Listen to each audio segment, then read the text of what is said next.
All right, we are going live. Okay, let me not write that then. All right, we're live now. I All just a good time we're going to go live shortly, and you said, okay, let's go live. right. Hold on, guys. I gotta take a call real quick. Now you're Okay. doing backflips, dude? What the hell kind of shit is this, bro? What the fuck? Huh? This I don't Empire. under. I do not get this baseball stuff. This particular baseball type stuff here. Did you see the umpire? Yeah, He went. I saw that. Wow. But it's entertainment, though. It's entertainment. They're Yeah, I getting paid know. for entertainment. They fill the seats up, so Dude, they're selling out every freaking stadium since they started. Hi, Lucy hey Gray. Daniel, hi Lucy. Howdy, y'all. Daniel Bear, what's up, Daniel?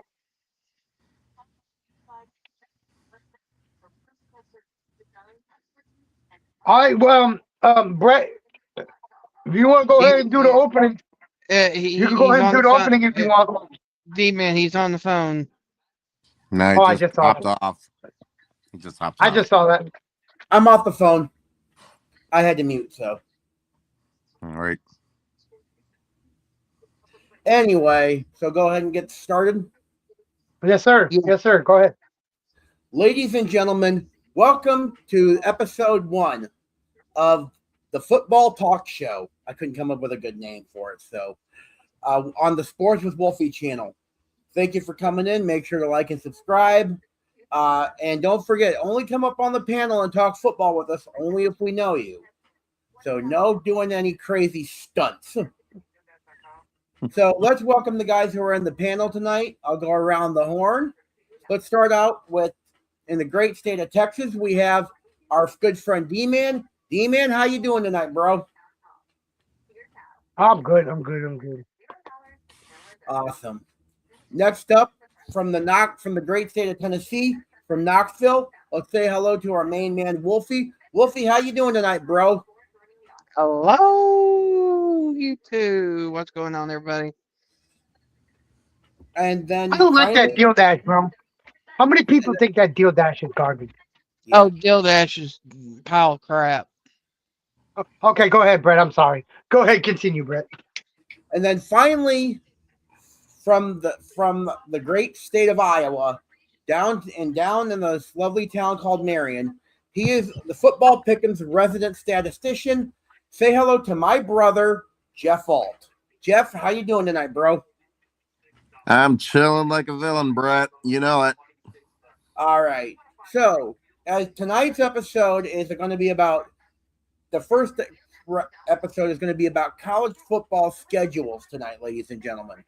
So our buddy D Man was nice enough to go backstage and put up the some of the colleges that our favorite colleges for their football schedule for the upcoming year. So since Wolf is the one that's putting this on, D Man, if you're ready, let's go ahead and rattle off Tennessee. Okay. Hold on. Give me a minute. Okay, thank you. Receipts in there. Okay. I don't need a receipt. They were $17. For 12? Well, I don't know how many. Jenna, Okay, start. so I'll do it in a minute. Hold on. Give me a second, guys. Go ahead, Eric. You're good, though. Go ahead, bro. Tennessee has three non-conference scheduled games to start off. Um, the Yeah, away well, game is actually a neutral site game. I You should put got September everything else 5th back. against That's all. Furman. I need them. September 12th, you got Georgia Tech. It's actually supposed to be an away game, but I'm pretty sure it's at Atlanta for Which the one? For Chick-fil-A Tennessee? kickoff. Yeah, For Tennessee? What date is it? it's You got September September 12th. September 12th. That is in Atlanta, Georgia, buddy. That is in Atlanta, Georgia. Yeah, it's for the Chick-fil-A kickoff, if I'm not mistaken. Um, um let me see what it says when I click it. if it says anything when I click it. That one it doesn't say. Hold on. That is.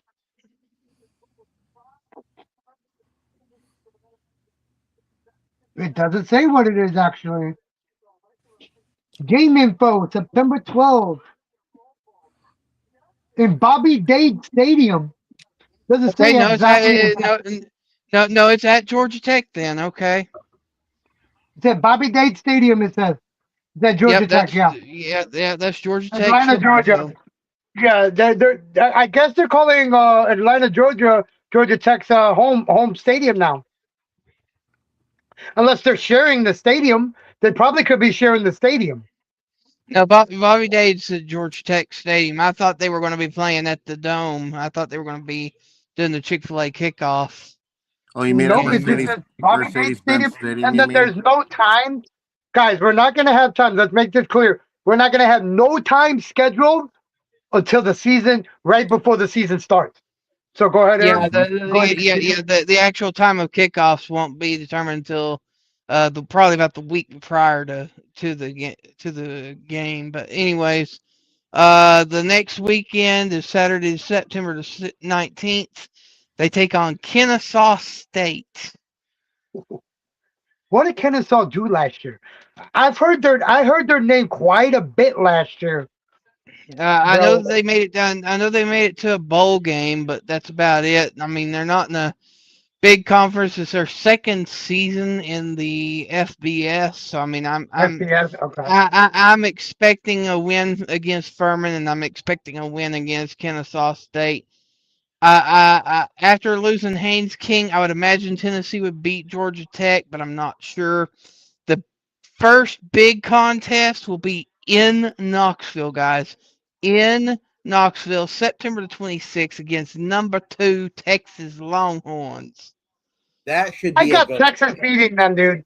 I do not like Texas. I'm a Oklahoma State fan. When it comes to this region, I'm a Tech. I actually should have went with. I should have went with Texas, Oklahoma State, but I chose SMU. I I did work on their stadium, so that's the only reason why I picked SMU because they have a good day. They have a good team every year. They just can't get over that hump yet. I mean, the thing about Texas, though, is, yeah, they still got Arch Manning, but they lost lot,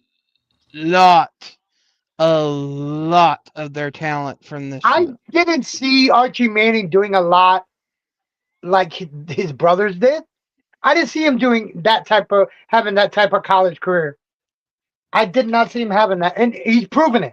He's proven it that he's nothing like his brother. By the way, Kennesaw State, last year they played in the Myrtle Beach Bowl and they got shellacked by Western Michigan 41-6. There you go. Yep. There you go. Yeah. Oh, I think it's gonna be another year for them like that, though. Yep. shots fired, Jenna. Shots fired. She said Vanderbilt will win this year's season and Vols will choke. Whatever, Bean. Okay, now the next Oh, Saturday and I found after out that. the reason why he never got drafted. I found out the reason why this dude never got drafted. Why he went on free agency. Now he's not even undrafted. They didn't take him. Javier is the dumbest person in the world, dude. He didn't even get undrafted, bro. Baltimore did. They gave him a 3-year contract.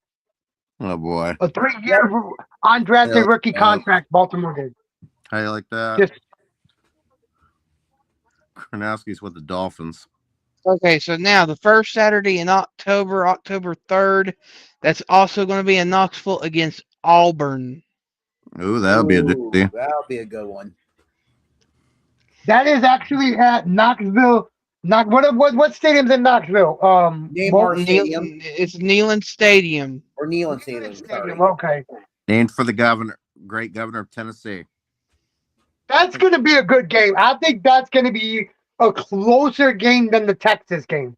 I think Auburn's going to keep it a lot closer than Texas will. I think those 2 weeks in a row, actually 3 weeks, because the 10th is another good game. I think it's going to be a good game. October 10th, Tennessee travels to Fayetteville, Arkansas to take on the Arkansas Razorbacks. Oh, no. 5 games in a row. Hold on. Ooh-wee. 1, 2, 3, Yeah. 4, 5 full games. And then the third Saturday in October is when they come back to Knoxville to take on the Alabama Crimson Tide. That should be a I good think- game. I think Alabama was going to win that game, though. I honestly think Alabama will win that game. I won't be surprised. Okay, okay, but here is the thing. Yeah. Why do you say that, D-Man? Why? Because I've seen Alabama play them before, and Tennessee has not played up to where I think they should against a top school team like that. But here's the thing: Tennessee hasn't really lost anybody. They're going to be better, 10 times better than what they were last year. And last year they just Okay. barely missed the playoffs. Yeah, true. Cool. So I don't know about that one. And then probably the easiest game of the year in the SEC, in my opinion, for this next year is October the 24th against South Carolina in Columbia. Ooh. I know Ooh, South Carolina had a mediocre year last year, but sometimes they tend to show up when you least expect it. Yeah, but look at this though. If you here in a minute, I'll go look at the recruiting classes. I'm pretty sure they are not even in the top 50. Wow. We're not doing NFL schedules, Wilders. We're doing favorites for college football. Yeah, we're doing college football schedules and talking about college football. So Yep. let's see here, and then Halloween, October 31st. Tennessee is actually off this year for a change. Cool place But to then go the- trick or treating. Right? Just kidding. but then the next week they are in Knoxville. They're in Knoxville, November the 7th, to Yep. take on the Kentucky Wildcats. Woo. Cats and balls. Oh dear. That'll be a doozy. And then Tennessee travels to College Station, Texas, to take on the Texas A&M Aggies. Hold on. I told you they were on the Bandana Bananas were on freaking YouTube. I told you they were playing live on YouTube, Aaron. Mm-hmm. And then on Saturday, November 21st, LSU comes to Knoxville. Oh. That should be good. Woo. SEC on CBS, right? That's exactly what it will be. Hey, Oh, but I'll tell you right now, dude, Tennessee is looking like they have a tough ass schedule this year, man. Makes you wonder. I mean, it could be tougher. It could be tougher. Yep. Look Yeah, at the yeah, teams. no problem. Look at the good teams they're playing back to back to back, man. Well, Oh, we got some good ones. I don't see Ole Miss on this one. I don't see Florida. Ooh, lucky.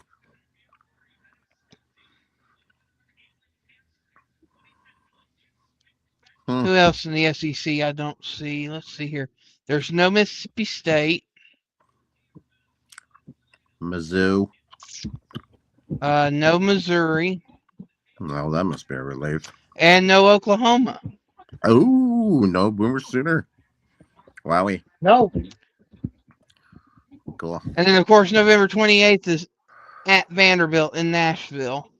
Oh, boy. Vandy and That ends Tennessee. the regular season. The Volunteer State Classic. Is that a rivalry game? Should be. Vanderbilt is a rivalry game, yes. Vanderbilt, Mhm. Kentucky, Alabama, Florida are Tennessee's rivalries. Wow. Now, of course, an old rivalry. The rivalry actually ended back in the 70s, Okay. but it was called the Battle for the Real UT, the Real UT, and that was Tennessee. Here's versus a Texas. little stat about Tennessee sports. Tennessee leads the nation in combined football, men's basketball, women's basketball attendance for the third straight year in a row.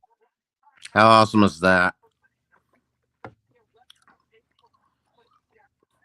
Well, Thompson Bowling Arena, that's a gorgeous building. And a Guess big what? one. Tennessee has no more tickets they can sell. They sold out again. Football season, tickets sold out for the 4th consecutive year for Tennessee Yeah, Volunteers. dude. yeah. The season ticket awesome. holders. Yeah. For Awesome. 4th year in a row. Yep. Yeehaw. Old Smokey's gonna be barking and howling till then. Now, a little interesting snippet about next year's schedule. Yep. Tennessee plays Western Michigan next year. Oh, I think that's the first time that they've ever played. oh, lovely.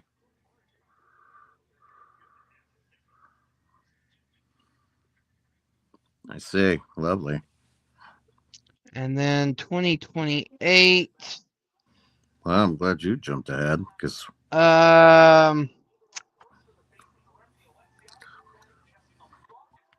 Tennessee plays West Virginia first game of the year that year. oh wow, Just thought that was interesting. cool. Oh my God. On September 5th, holy crap. There is a shitload of games. I A know. Yep. shitload. I know. There is 1, 2, 3, 4, 5, 6, 7, 8, 9, 10, 11, 12, 13, 14, 15, 16, 17, 18, 19, 20, 21, 22, 23, 24, 25, 26, 27, 28, 29, 30, 31, 32, 33, 34, 35, 36, 37, 38, 39, 40, 41, 42, 43, 44, 45, 46, 47, 48, 49, 50, 51, 52, 53, 54, 55, 56, 57, 58, 59, 60, 61, 62, 63, 64, 65. Holy shit, 66, 67, 68, 69, 70, 71, 72, 73, 74 games. 74 damn games on September 5th. It's the most wonderful time of the year. Woohoo! Holy crap. Ted Oh, Risky in boy. the building. Hello, Ted from the Right. great state of Florida. How's it going? Okay, Ted, I picked Miami Hurricanes for you for the team. So are you okay with me picking Miami Hurricanes for you for the college team, your college team, or no? Yeah, I guess. If you don't want Miami, let me know and I can look it up. I can look whatever team you want. I just put Oh, up yeah. What are you talking about? What are you talking about? To win the whole thing is that what we're doing? No. We're going through our favorite teams and the schedules and just talking about football. We're going to be doing football schedules. Yeah. D-Man for was right. Yeah, D-Man was right. I would say Miami. We're going to be going over schedules, rosters, and stuff like that. It's football talk. It will be starting today every week until every weekend until the end of the summer, going into football. End of the regular season. Yeah, the Dude, other there two were teams that 74 interest me. games on the 5th, bro. That's crazy. 74 fucking games on September 5th, bro. And then September 6th, there's only 2 games. September 7th, there's only 1 game. Wow. What the heck? Oh Yeah, I would say. Yeah, that's then another- we got to look at LSU and Texas A&M. That's No. another These are team. only favorite teams. These are only our favorite teams, Ted. These are only our favorite teams right now. Oh, okay. I was going to say. Today is just our favorite teams. Oh, Now, okay. now, starting next week, we'll figure it out whether we're going to talk about per conference or we're going to just do top 25. But we're going to be Right. talking about schedules and rosters from now until football season. We're going to have one show per weekend talking about it all. That's what this Which is. that This starts is the in kickoff. September. That starts in September. There's another May, June, July, August, September. Another 4 months. Yeah. I mean, you're looking at we're going to be doing one every Saturday or Sunday until kickoff. So that's now 1, 2, 3, 4, 5, 6, 7, 8, 9, 10. What is it? 11, 12 12 weekends till football season, something like that. Something like that. Yeah. Yeah, something like that. Sounds So good. we'll have 12 shows between now and football season to talk about schedules and rosters. Got that, And Brett? we can't forget about NASCAR during this time either, guys. We can't forget about NASCAR. Yeah, we'll be doing some of that, but I'm it thinking we won't be should do every. NASCAR on Sunday. Do NASCAR on Sunday. Do college football on Saturday, and then whatever else on Friday, Thursday, Friday.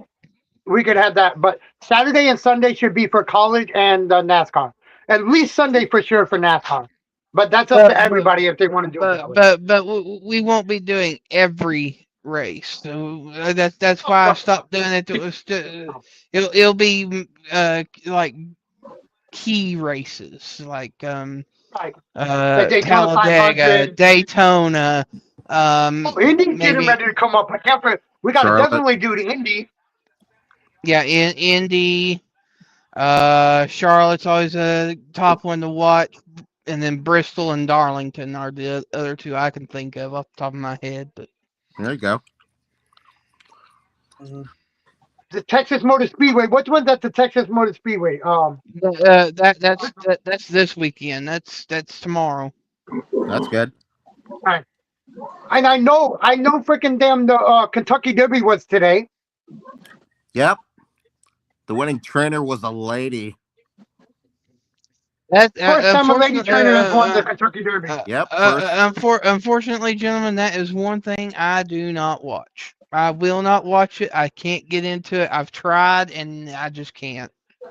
I don't blame you. Okay, so we already got Tennessee. They got Furman, Georgia Tech, Kennesaw State, Texas, Auburn, Arkansas, Alabama, South Carolina, Kentucky, Texas A&M, LSU, and Vanderbilt to close the season out or whatever.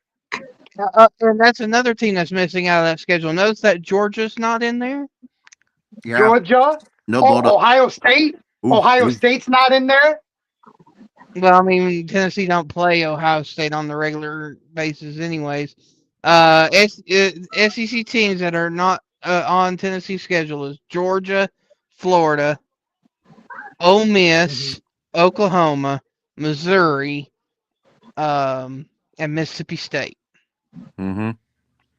Oh, Wow. and by the way, again, boys, guess who's got the damn toughest schedule in the NFL again? Guess who's got it? Who? The Chicago Bears got the toughest schedule 2 years in a row now. We've gotten the toughest schedule. 2 years in a row. Wow. That's incredible. Okay, so now we're going from Tennessee to Iowa. Want to go to Brett? Iowa? Go on, Brett. If we up to you, Brett. If you got it. I actually got it. Jeff's got it. Okay. Okay, Jeff, go ahead, bud. All right. Here's who the Hawks got. What's up, September White 5th. Fang? Yeah. I was saying hello to White Fang. Go ahead. Okay. September 5th, the Hawkeyes will have their home opener against Northern Illinois, and that's on the 5th. On the 12th, we host the Cyclones in the Iowa Cyhawks series. That's the big rivalry in the state they all talk about. September 19th, we host the UNI Panthers, believe it or not. Oh, and September 26th. Oh, that's University of Northern Illinois. Am I right? That's University of Northern Illinois. Am I right? No, UNI is Northern Iowa. Yeah, UNI is Northern Iowa. Northern Illinois is NIU. So just let you know. On the 26th of September, at Michigan. The 26th back now. At Michigan, yep. Oh, Yeah, go ahead and send it right back to me. October. No, Hawkeyes to Ann Arbor. That's going to be a tough one. Oh, that will be October 3rd. Oh, this is going to be a mouth-watering one. Oh, I cannot wait to that Iowa State game, boy. Yeah. Ohio State. I cannot wait to that Ohio State game. Yep. October 3rd, Iowa City, Iowa. 3 days. Versus 3 the days Ohio before my State birthday. University. Yep. How cool is that? And then on the 10th, the Hawks will take a trip out west to Seattle to play the Huskies. It's like two Husky teams will be playing in the season. And then on the 24th, we travel up to Minneapolis to play for that bronze pig known as the Floyd of Rosedale. Yay. And then on Halloween Day, sorry, the Hawks won't be trick-or-treating, but they'll be sending the Ghouls and Goblins out against their neighbors to the northeast, the Wisconsin Badgers, for the Heartland Trophy. It's primarily a steer. Well, that's their homecoming game, by the way, too, Brett. I mean, Jeff, that's Iowa's homecoming game. Yep.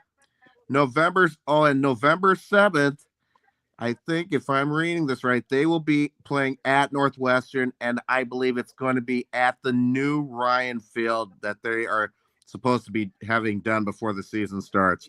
That is correct. Yeah, that stadium is gorgeous. Oh my gosh, I am speechless. November 14th, they will host Purdue. And then on the 21st, they will travel to Champaign to play Illinois. And then November 27th, the day after Thanksgiving, Black Friday, they will host Nebraska for the Heroes game. And I think I read under a promotion, I think that might be a blackout night against Nebraska. No, the only blackout night is against Wisconsin. Okay. Yeah, you're right. My bad. It's the only one that's the blackout game. Yep. So that's it for the Hawks. So there you go. So Teddy, you want to go with Wyoming? Yep. What do you mean? Okay, I'm gonna the schedule. Yeah, I mean, of course. Yeah, I guess, of course, Miami. I mean, like I said, I'm tempted to either pick LSU, Ohio State, or there was another team I was looking at too. I can't even remember who the other team was. We can do Miami for you right now, okay? Yeah, let's just do Miami for now then, because if you want to switch it. Only reason why I did this because I didn't want to be going in single one by one.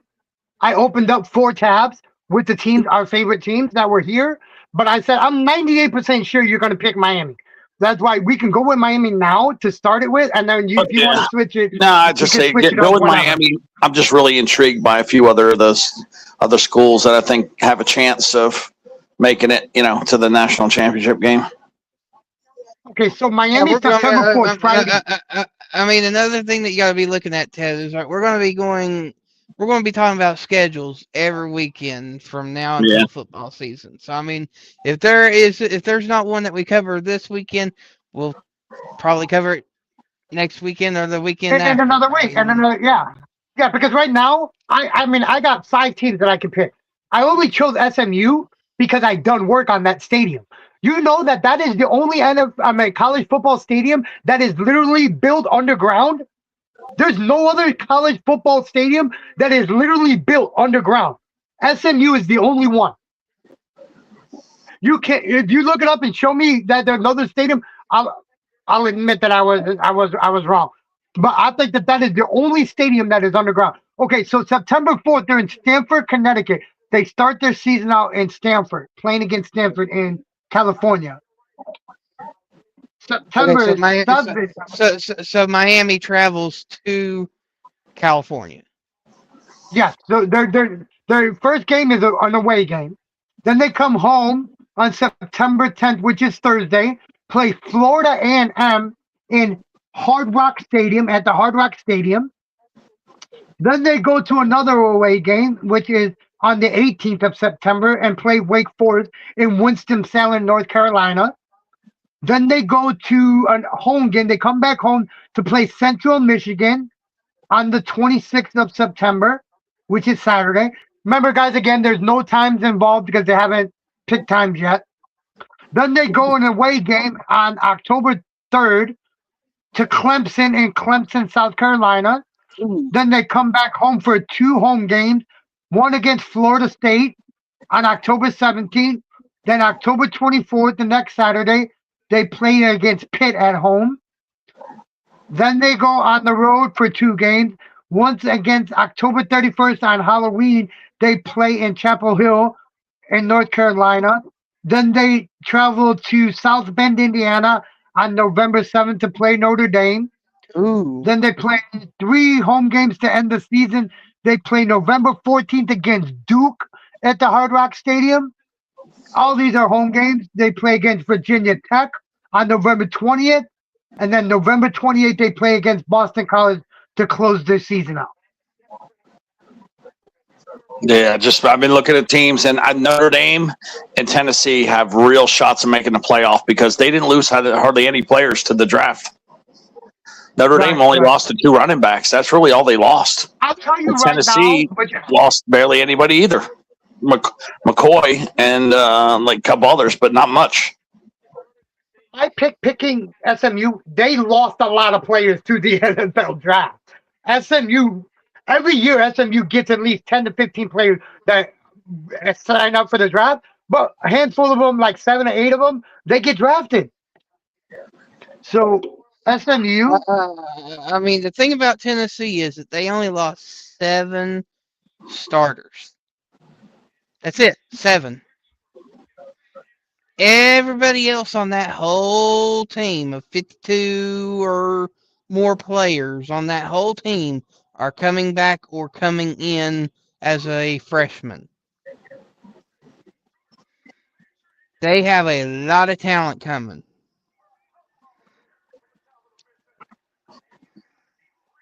Okay, so SMU starts their season out against the ACC in Tallahassee, Florida, against the Florida State Seminoles. Then they jump to. What'd you say? What's that game? FSU against who?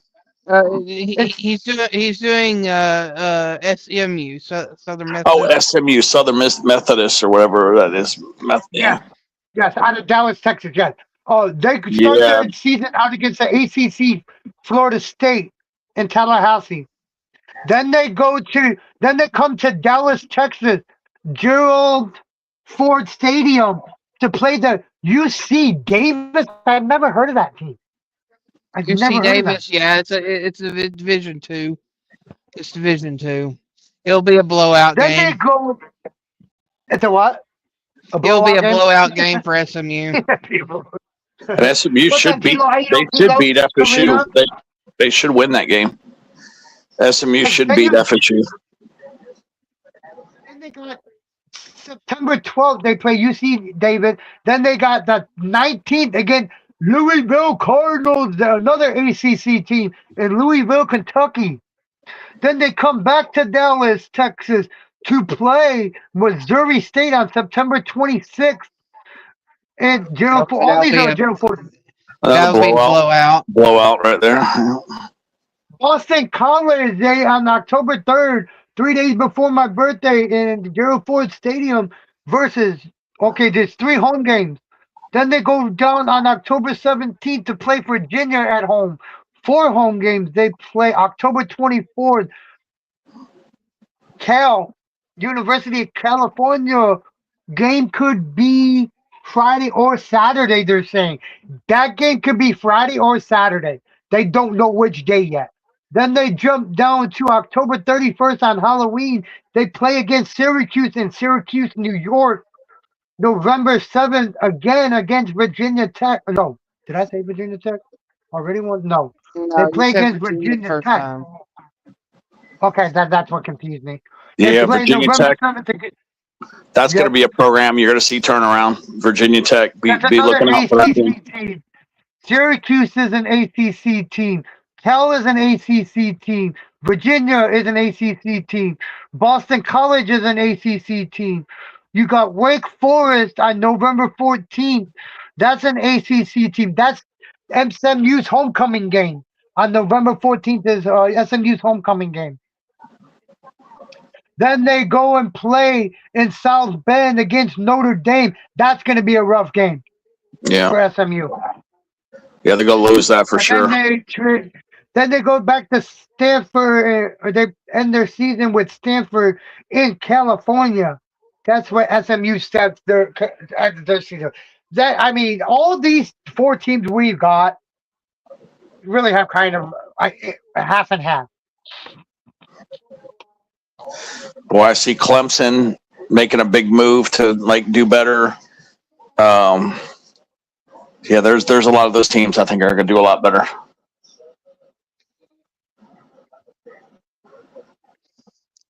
They didn't lose. I think North Carolina is going to be an up and comer team this year. Yeah, and what about Kentucky? Remember all those transfers that Kentucky got? Mm-hmm. Yeah.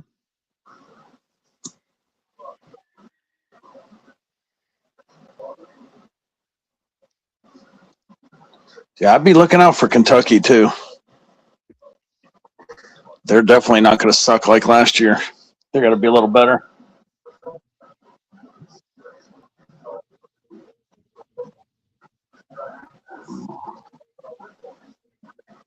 The game I can't wait for is that Tennessee Texas game in Knoxville. Yeah, they've got Texas ranked Okay. number 1, they think. I mean, I just don't You guys see it. want to look at Kentucky? We can look at I don't see Kentucky. We can look at Kentucky. They play on September 5th, Youngstown State. On the Be a 12th, blowout. they play Arizona. Then on the 19th of September, they play Texas A&M. On the 26th of September, they play South Alabama. Saturday, October 3rd, they play South Carolina. Then October 10th, they play LSU. Then October 17th, they play Oklahoma. October 24th, they play Vanderbilt. November 7th, they play Tennessee. November 14th, they play Florida, the Gators. The November 21st, they play Missouri. And then to close their season out, they play against Louisville. I tell you that Kentucky Arizona game is going to be an interesting one. Yeah, that's it. Battle of the Wildcats. Yeah. Yeah. So that's another extra. All right, Brett or Jeff, what about Iowa State? Let me look at the Iowa State schedule real quick. Actually, I got it.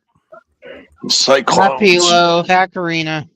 Pilo. I got it.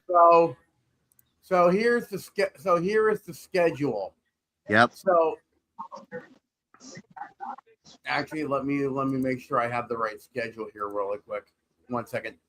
All right. So Saturday, September 5th, they host the Southeast Missouri Redhawks, which is a blowout. Redhawks, who the hell are they? I never heard of that school before.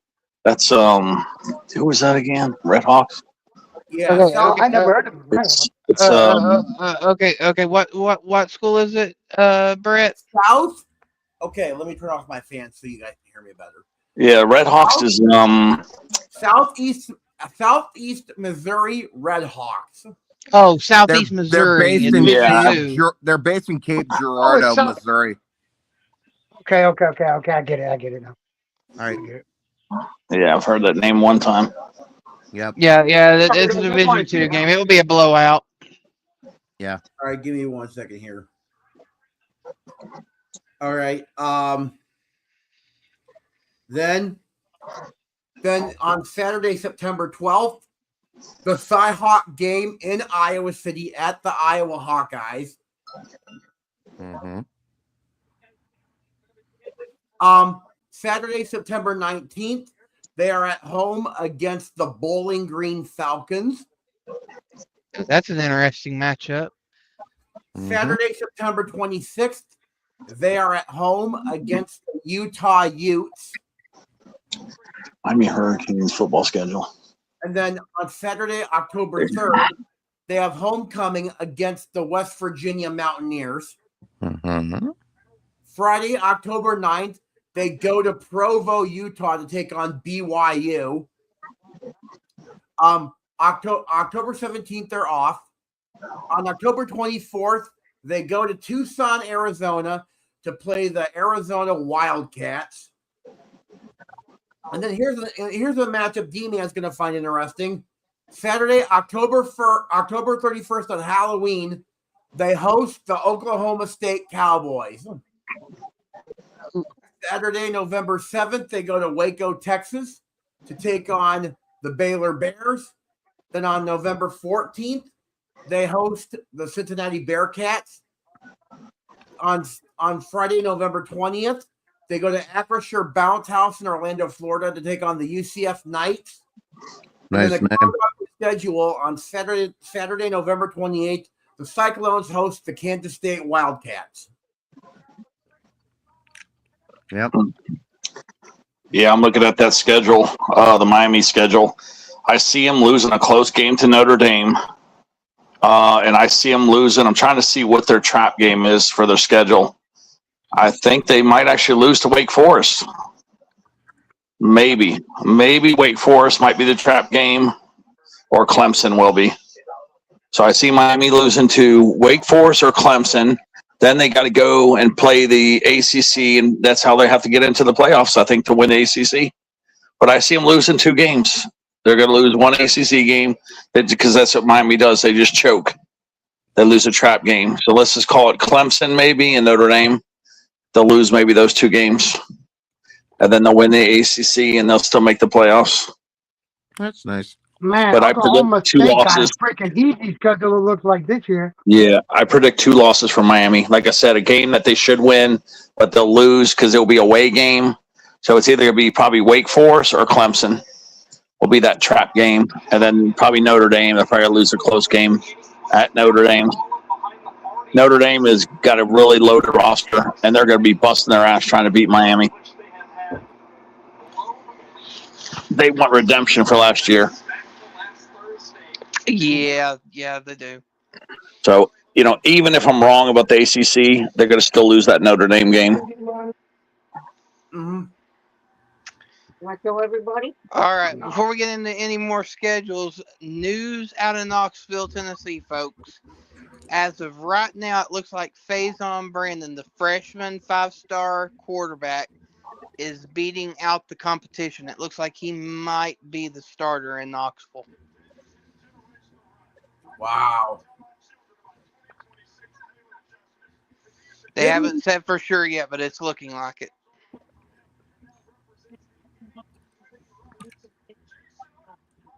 Now I'm trying to remember. You put him as a starter now. He's going to learn that book. Mm-hmm.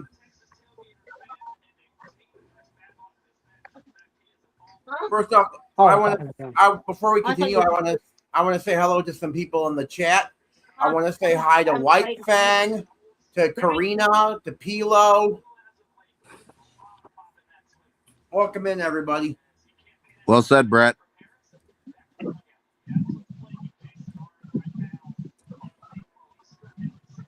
Beanie Weenie, there's Karina. Yeah, Jeff. Speaking of, even though we're not going to cover you and I, it's going to be a little different this year because we won't be playing North Dakota State anymore. Yep, we'll be playing the Murray State Racers for the first time. Palo. Are they any good? I wouldn't know. But the Panthers are getting to host the Jack Wabbits. So it's Jeff Jack was watching too much Looney Tunes, guys. That's why It's you say Jack Wabbit season. Yeah, it's definitely Wabbit season. duck season. You wish. I'm being sarcastic, Jeff. You are, Brett, right? Come on, Jeff. You grew up with me. You should know how sarcastic I can get.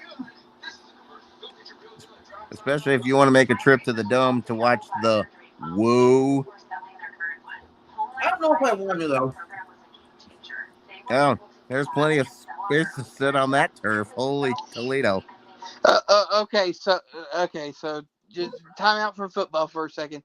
Okay, Jeff, if you're being Elmer Fudd and Brett's being Daffy Duck, who's Bugs Bunny? You. What's up, Doc? I'm just joking. We're just kidding around, Wolf. Yeah. I know you are. Yep. I wouldn't be surprised if this makes the short highlight reel. You just never know. Oh, I love it when you guys talk about Houston It reminds me of a Gatlin Brothers song. Houston. Houston. Houston. Houston Yeah. needs an outfit Houston. close to you. Oh, yeah. Houston. Okay, Jeff, we get the point. Who sings it? The Gatlin Brothers. Let him Yep. sing it. Yep, Gatlin. But now Gatlin Brothers is actually here in Tennessee. They're a Tennessee group. That's right. Yeah, when you say it like I do and go, Houston, you got to pretend like you're trying to barf up a taco to get that home. I Yes, did you're not know wrong, that. Dad. You see Houston when you barf up a taco? I did not know that. Wow. Houston. If we were basing our show titles based on the craziest stuff that was said, that'd be the show title for this episode, Wolf. There you go. There you go. Barfing up that the show title would be Barfing Up a Taco in Houston. Yeah. That'd be the show title right there. Oh, wow. I actually do got some news on Pavia though. Coasty here. Coasty. What's up, Coach? What's up, Coasty, do you want what team do you want, Coasty, or do you want to come up on panel? We got one other spot. I've got the link in the chat if you want to come up, Coasty. Mm-hmm. Keep it clean though. Yeah, what's your college team, Coasty? If my brother's up here, you got to keep it really clean. Keep it PG. Yeah. Yeah. Coasty, yeah, do you like the Toledo Mud Hens still? Is that your favorite team? So, hey Jeff, I know we're doing football, but when is Cedar Rapids getting started with their season, or are they already started already? Oh, the Cedar Rapids Titans. No, the Colonels. Oh, the girls, they already got started. Oh, Yeah. You don't know where that reference is, the Toledo Mud Hens? It's actually a baseball reference from the Canadian Booster. Remember that? Where Richard Pryor played supposedly for the Toledo Booster. oh, I didn't know that. 1983 reference to that movie. Anyway, so yeah, let's get back to the football stuff while we got a chance, because we don't want to get sidetracked. Did we cover all the teams that we wanted to cover? I mean, we just got started. I mean, it doesn't matter how we do it or where we go. It's just if somebody some news on requests Pavia though. if somebody requests a team for us to look at in the chat, we'll look at them. Whatever, Sure. it don't By matter. the way, D-Man's got What's up, news. Nora? Fire it up, Oh, D-Man. yeah. News on Pavia, dude. Let's talk about him for a minute. Man. Yeah. Okay, so how much does Pavia deal with the Ravens? I asked her how much is he making. So Diego Pavia signed a standard 3-year undrafted free agent contract with the Baltimore Ravens in April, which offers little to no guaranteed money or signing bonus. If he makes an active roster, he will earn around $850,000 to $1 million for the 2026 season. If moved to the practice squad, his salary drops significantly. Structure: a standard 3-year, no guaranteed deal, typical for undrafted free agents. Guaranteed money reportedly none. It's like a pay as you go for him deal. In 2026 salary estimated at roughly $885,000 for him. League minimum. He's got the league minimum right now for all that crap that he did. He got the league minimum from Baltimore. If he gets signed to the practice squad, he could earn approximately $13,750 per week. And then it goes down to here. By late 2025, Vanderbilt quarterback Diego Pavia was earning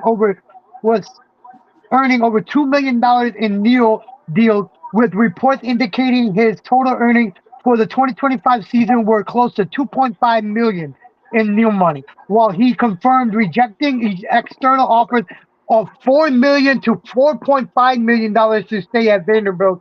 The actual earnings at Vanderbilt during his final year surpassed $2 million for him. That guy's such an asshole, man. I dislike him. I'll never root for that guy. Just the things that he said, the horrible sportsmanship that guy has, all his derogatory comments towards the other Heisman finalists, and all the negative draft note said that he's just the evil person. I think he's a horrible person. But I'll never root for that asshole. But yeah, that's a little report on him.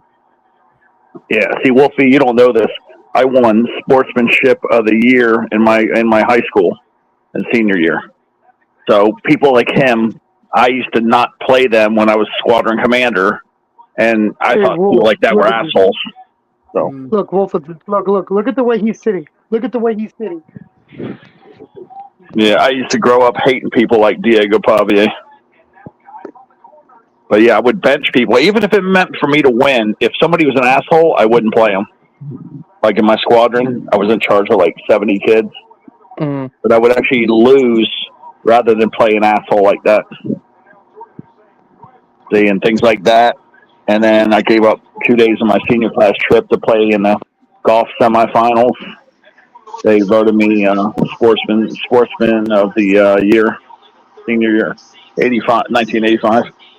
I still got a little medal in my little my safe. I think I still got the little like they gave me a necklace with a little medal on it, like a little, but it was a weird medal. It's like it kind of looked like it was like a little.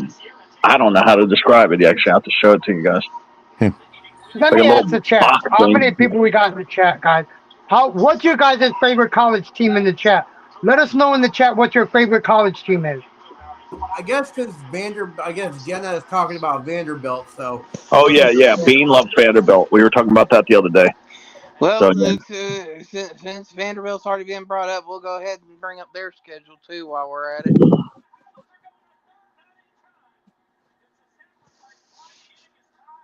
Vanderbilt schedule.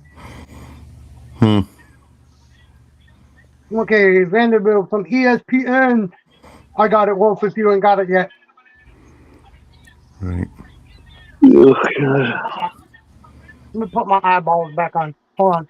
All right, because this fucking damn shit is so small. Okay, September 5th. Vanderbilt starts their season out against Austin P. Austin P. A blowout. Austin Pugh. Yeah, that's a blowout. But then they go to September 12th. They play versus Delaware at home. Their There's another blowout. Their first 3 games are home games. Then on September 19th, they play against NC State.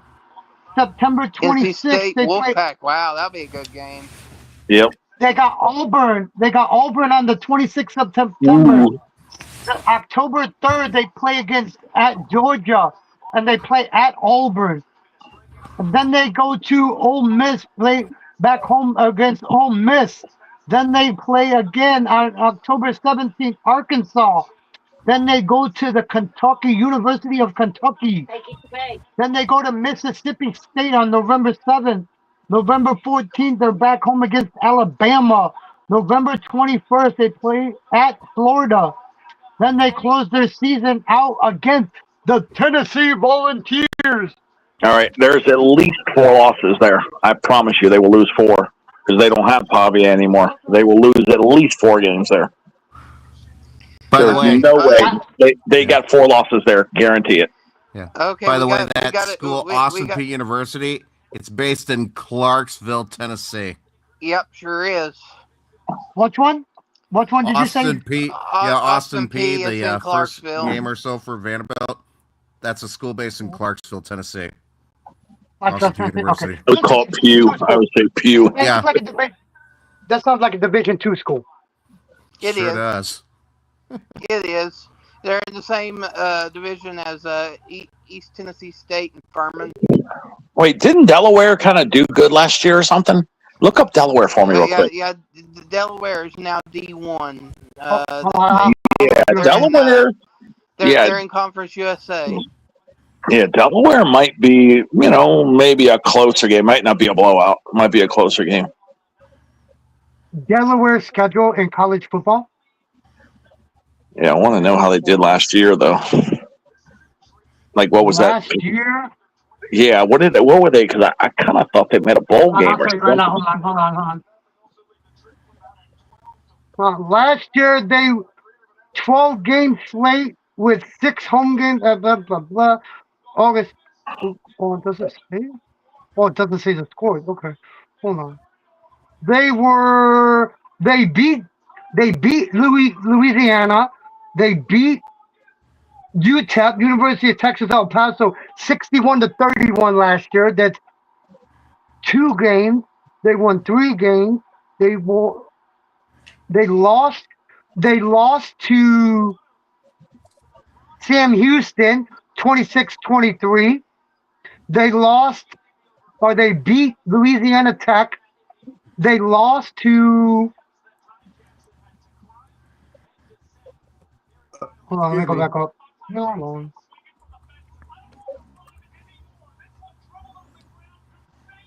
What the hell just happened?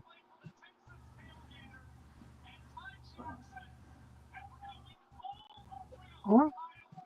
Hold on, dude. Hold on. Let me go back. What the hell just happened? They lost to Liberty 59-30. Mm-hmm.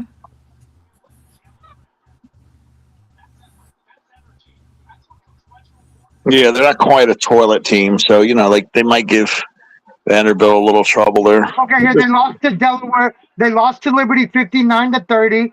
They beat Louisiana Tech by 25-20. They beat Sam Houston beat them 26-23.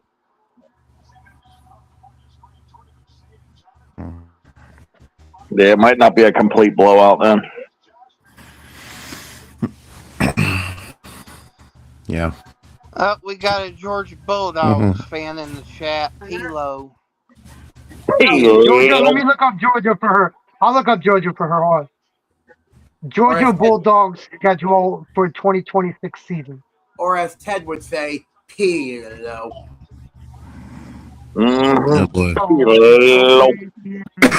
And I'm trying to catch on to your mannerisms now. Okay, the Georgia Bulldogs for Pilo. They start their season out playing Tennessee State at home. Oh, that's Then an they ass stay at whooping. home. That's gonna be an absolute. That's a Bulldogs beat down right there. That's a damn beat all down. day long. Then September 12th, they play against Western Kentucky. The 19th, they play at Arkansas. Then they come back home for 2 games against Oklahoma Sooners and Vanderbilt. Then they go back on the road to play Alabama. Oh, they got a tough schedule this year. Oh, hell yeah, they got a tough schedule. Yeah. They play Alabama and Alabama. Then they come home for 2 games against Auburn and Florida. Then they go back on the road to play Ole Miss. Then they come back home to play Missouri. Then they go back on the road to play South Carolina. Then they end their season against Georgia Tech on the 29th or 28th of November. Wow, I could see them just losing 1 game. They might even lose only 1 game. I see them losing at least 2. I see 2. Yeah, I see 2 I'll maybe, see 2. but I only see 1 for sure. The way I see it, if they're decent again this year, I could possibly see that Missouri game being an upset. Yeah, that could be a trap game. Really, Big Brett? But remember, Missouri lost a lot of players to the draft. Yep. A lot. They did. A lot of teams. Ohio State schedule for 2026 college football. Did. Yep, the Buckeyes. Oh. I see. Yes. I see them losing to Oklahoma and Yep. Ole Miss. Yeah, and then maybe Okay. the trap game might be Alabama. That might be the trap game. So, Ohio State Buckeyes 2026 schedule starting September 5th. They play they're home against Ball State. Then they come that's a out here to blowout. Texas. Ass whooping. Then they come out to Thank you, Texas and Ted. play the Longhorns. They play the Longhorns on the 12th. That could be a Then trap they game right there. go- Nice. Then they go home and play Kent State. They play Kent State on September 19th. Then they go on September 20th. Hang on, D-Man. You said Kent State with a K? Yes. Blowout. And that's at home. Yep, that's a blowout. Then Then they're at home against Illinois comes in. Then they go on the road to play Iowa on October 3rd. Then they go they return home for the October 10th game against Maryland. Then they got 2 road games, one against Indiana, one against USC. Then they come home and play 2 home games against Oregon on November 7th. November 14th, they play against Northwestern. On November 24th, or November 21st, they play against Nebraska. And then the Ohio State, they end their season against playing at home against Michigan. That Oregon game should be a good one. Okay, so I think that's going to be my upset game for Ohio State. I think Oregon's going to upset Ohio State. And Ohio so State the- and Michigan are playing each other for I wouldn't go that far, but you never know. You never know. Okay, so the USC Trojan game is Back to in Fritz California, Chrysler and- right? Woody Hayes and all those. Yes, it is in California. Yes, you got Okay, Indiana. uh, You got Indiana. The last 2 games, October 27th and on Halloween, they're both away game. Or no, they're both actually. okay, That's right. so the USC Trojans Correct. will be the Buckeyes trap game. That will be the trap game for the The Buckeyes. wolf is a USC. peaceful wolf. He's a peaceful wolf. Peaceful wolf. Peaceful wolf. Okay, Jeff, we get it. Thanks, Brett. I'm just in a happy mood today. How much caffeine have you had? What other schedules you guys want to hear? I don't know. You know what? Notre Dame. Let's do Notre Dame because I think they got a real shot of making it deep into the Notre Dame playoffs. schedule for the 2026 and college football. I got the schedule. I got the schedule right here for Notre Dame. Really? All right, go ahead. Good job, bro. Go ahead, All Brett. right, so Saturday, September 6th, they are at Lambeau Field versus the Wisconsin Badgers. Yep. Saturday, September 12th, they are home for the next 2 weekends, September 12th and September 19th. They're home on September 12th against the Rice Owls. Pathetic. And then Thank you. on Saturday, September 19th, they host Michigan State.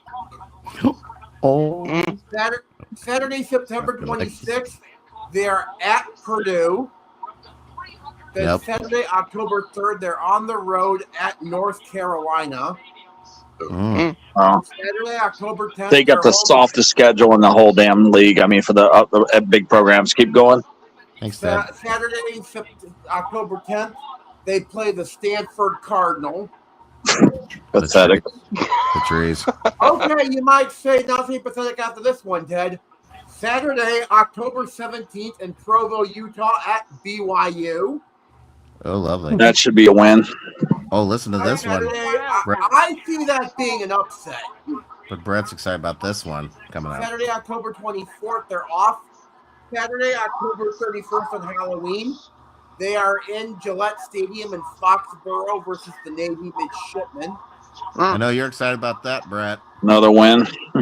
And here's one Ted's going to like. Saturday, November 7th from Miami. Notre Dame against Miami. Saturday, November 14th, Boston College. Oh, boy. And then their home finale on November 21st is against SMU. And then they end their season on the 28th at Syracuse. Michigan Wolverines. Well, how do they end the season? What, Syracuse, you said? Yeah, Yep. Syracuse. is In the final Syracuse. game. That is a pathetic schedule. The only 2 games that might be tough are Miami and BYU. So, yeah, I see Notre Dame going with 1 loss at the most. I'm calling. Hey, look, upset. Michigan has a I'm calling bullshit upset garbage for schedule Syracuse. too. Oh, Hey, nice. hey, I'm calling Syracuse to upset Notre Dame right now. No way. No way in hell. I'm calling it right now. Michigan has a garbage schedule No too. way. Michigan. Want to hear Michigan's schedule? Let her rip. September 5th versus their first 4 games are home games. They're playing against Western Michigan, Oklahoma on September 12th, UTEP on September 19th, Iowa on September 26th. Then they go on the road for 1 game on October 3rd against Minnesota. Then they come back home for 2 games against Penn State in Indiana. Then they go on the road against Rutgers on October 31st, Halloween. Then they come back home on November 7th against Michigan State. Then on November 14th, they're at Oregon. Then on November 21st versus UCLA. Then they close the season out on November 28th against Ohio State. That's Yep. Michigan's schedule. Yep. Did we go over Oklahoma State yet, or do you want to go with that one, D-Man? Because I got the schedule I'll do that right here. now. Hold on. I got the schedule. You got it? Go ahead. Yeah, Brett, you Go got ahead. it. Okay. All right. Saturday, this is Oklahoma State. Saturday, September 5th, they're at Tulsa. Saturday, September 12th, they host the Oregon Ducks. Saturday, September 19th, they go at home against Murray State. Saturday, September 26th, they go to Morgantown to take on the West Virginia Mountaineers. October 3rd, they don't play, they're off. On October 10th, they're at home against the UCF Knights. Okay, who's got a TV in the background? Not me. I've got TV going, but I got it all the way down. The sound's gone. Saturday, October 17th, at the Houston Cougars. Saturday, on October 24th, which is homecoming, the Colorado Buffaloes. October 31st, on Halloween, they're at Iowa State. Mm-hmm. Saturday, November 7th, they are at Kansas State. On Saturday, November 14th, they are home against the Texas Tech Red Raiders. That should be a good game. Saturday, November 21st, they are at Arizona State. And then Saturday, November 28th, they end their season at home against Kansas. Yeah, of all the schedules I've heard from every team, I call Notre Dame has the best chance of going undefeated. That's just what I truly believe. You heard that soft schedule. Other than Miami, BYU, and maybe that Syracuse game, that they should win all their games. I mean, especially if they really reloaded at running back, that's the biggest weakness. They're going to be the weakness, the running game.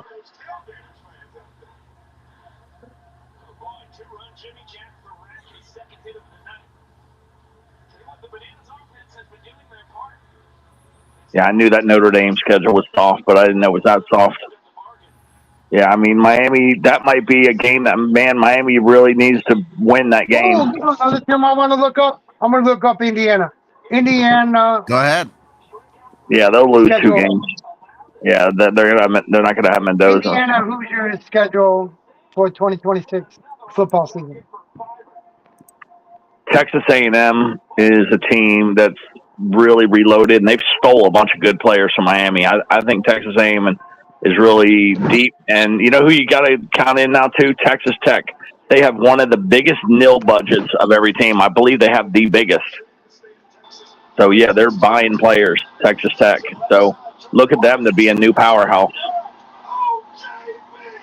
Okay, here's Indiana Hoosiers schedule.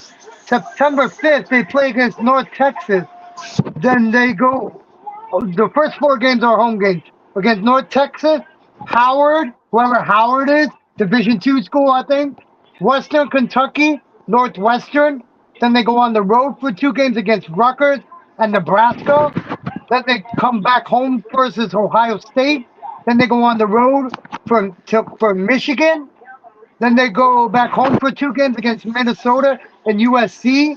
Then they go on the road to play against Washington. And then they close their season out against Purdue. Yeah, I see maybe 2 losses there. 2 losses. That's it. Indiana only have 2 losses, but they will definitely lose to Ohio State. Yeah. Howard University is a private school based in Washington, D.C. USC and Washington are the trap games right there. USC and Washington. Gotcha. They might lose one of them games.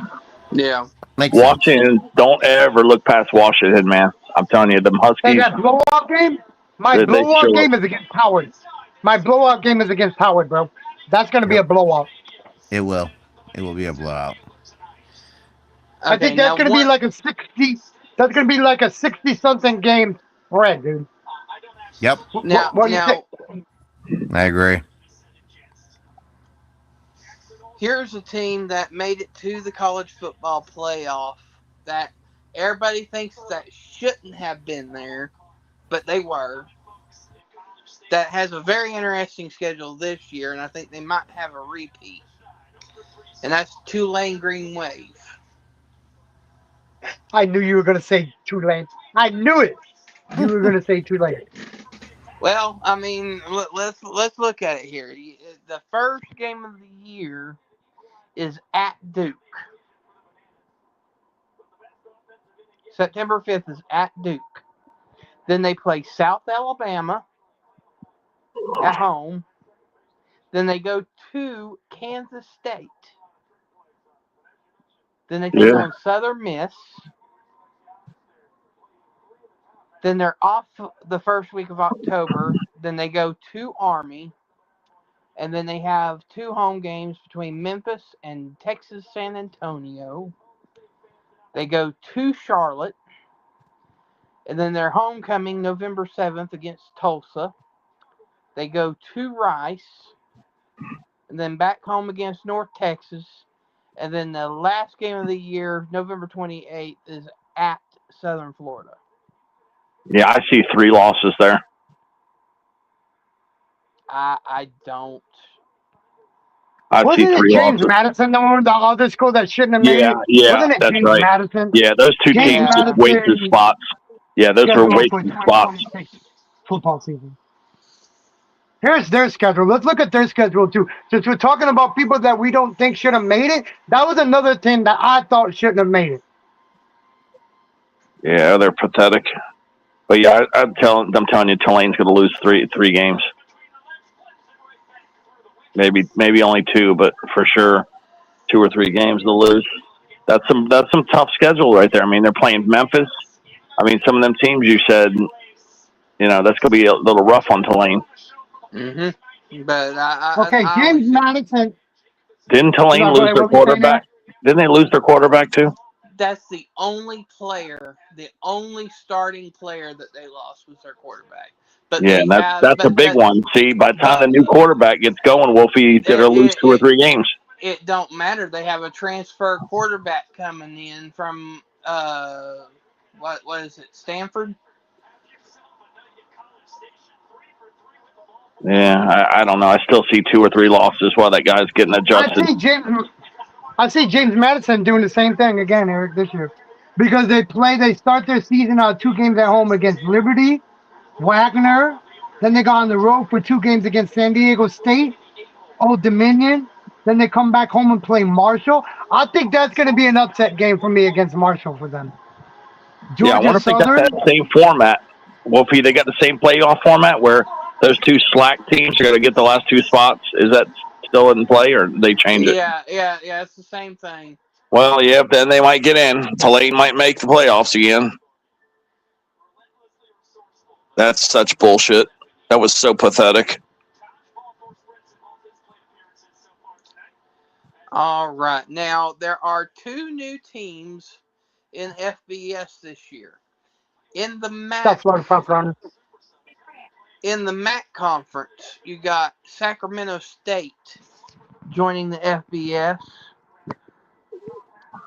Their first season is going to start off with Eastern Michigan at Eastern Michigan. Then they are at home September 5th against Mississippi Valley State, which is a Division II school. Division II, yep. Then you got September 12th at Fresno State, which is a new Pac-12 team. Then you have Saturday, September 19th against North Dakota State, the new Mountain West team. Then September 26th against UMass. October 3rd, they're off. Then they take on Bowling Green at Bowling Green. And then they have Ohio. Then they're at Ball State. October 30th, they take on Kent State. What was that about? November 4th against Toledo. November 11th is at Central Michigan. They're off on the 21st. And then on November 28th, they take on Hawaii in Hawaii. Toledo and Hawaii will be their two toughest games. They might lose. I see them losing those two for sure. The thing is that the uncertainty of a Division II school moving up to Division I, that is always the biggest question mark, is how good they're going to do the first year. Now, Yeah, you're right, Florida Profit Hunter. You're right about that, Florida Profit Hunter. What's up, FBH? Red Yeah, View? remember- What's up, Red View? Remember Kennesaw State? Remember that? Hey, Red bro, you Fever, gotta get what's your going shit. on? You gotta get your stuff together, Florida Profit Hunter. Every time I try to freaking damn play Fortnite with you, it says an error, bro. You gotta get that fixed, bro. All right, so now the second newest team in the FBS, the North Dakota State Bison, the what is it, 20-time FCS national champion, blah blah blah blah blah. Yeah, Their they're that damn good. Their first year in Division I will start off August 29th against Jacksonville State. Then on September 5th, they play Division II team Fordham. Saturday, September 12th, they go to Air Force. September 19th is at Sacramento State. They're off on September the 26th. Then North Dakota State's homecoming game will be October 3rd against Wyoming Cowboys. Then they go to UNLV, come back home on the 17th, take on Nevada. October 24th, they go to New Mexico, and then come back home to take on Texas El Paso on Halloween. November 7th, they're off. November 14th, they take on Hawaii, in Hawaii. And then back home for the last home game of the year, November 21st against Northern Illinois. And then they go back on the road to play San Jose State.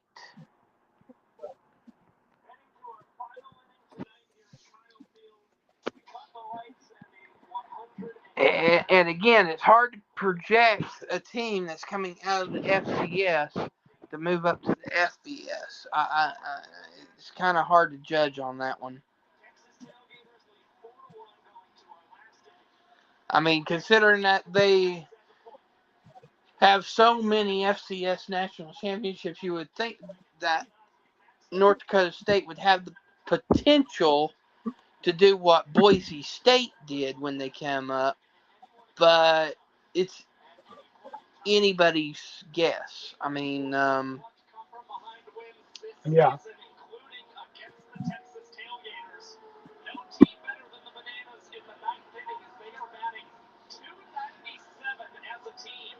With the good players, Red Fever. Wolf, is that what you with the TV, bro? I don't know. It could be. Mute everybody and see who the hell that is. Yeah. Do you hear it now? No.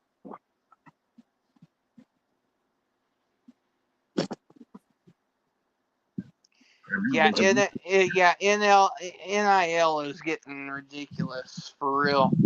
Yeah, they're about to make some changes because it's clear that whoever's got money is just buying teams. Oh yeah, Miami's going to get. It's going to hurt Texas Tech. It's going to hurt Miami. It's going to hurt Texas A&M. But man, they're buying teams. I cannot wait for them to put that cap on. That's what they got to do. Cap on, it's going to make things so much. It is. It's going to level. That's right. It's going to level all the teams because right now, Texas Tech, Texas A&M, Miami, they're all just buying teams. See, but you know what the stupid fucking part about that Neil is, and I'm gonna tell you exactly what it is. That kids are not investing that shit in the right thing. They should be investing in it. They should be investing their Neil money into their futures, and they're not doing it, bro. These motherfuckers are buying houses. They're buying houses for their mom and dad. They're buying cars. They should invest it into their future, and they're not fucking doing that. That's the thing that I hate about the Neil money is these kids are not investing it into their futures, bro. Yeah, and they're partying That's with the it. And one even thing I Cam hate about it, Ward, bro. yeah, Cam Ward gave his offensive line a bunch of money of it. Like he hooked up the offensive line with a bunch of money. So yeah, they're just giving it away and they're partying with the money. Like you said, they're wasting, squandering the money. They're like, They're oh, not okay, investing it yeah, in their future. That's yeah, what they're the new money was squandering that fucking shit. put there for. But that's what the money was put there for, was for them to invest in their future. And they're not doing it. They're Okay, doing the now, total opposite. They're doing the total opposite. okay, now, Ted did just bring up something. And speaking of from the aspect of being a lineman, if you want a quarterback to get protection and have their line blocked for their ass, the best way to do that is to pay their asses or feed them. So, as far as somebody paying their lineman, I'm not going to complain against that.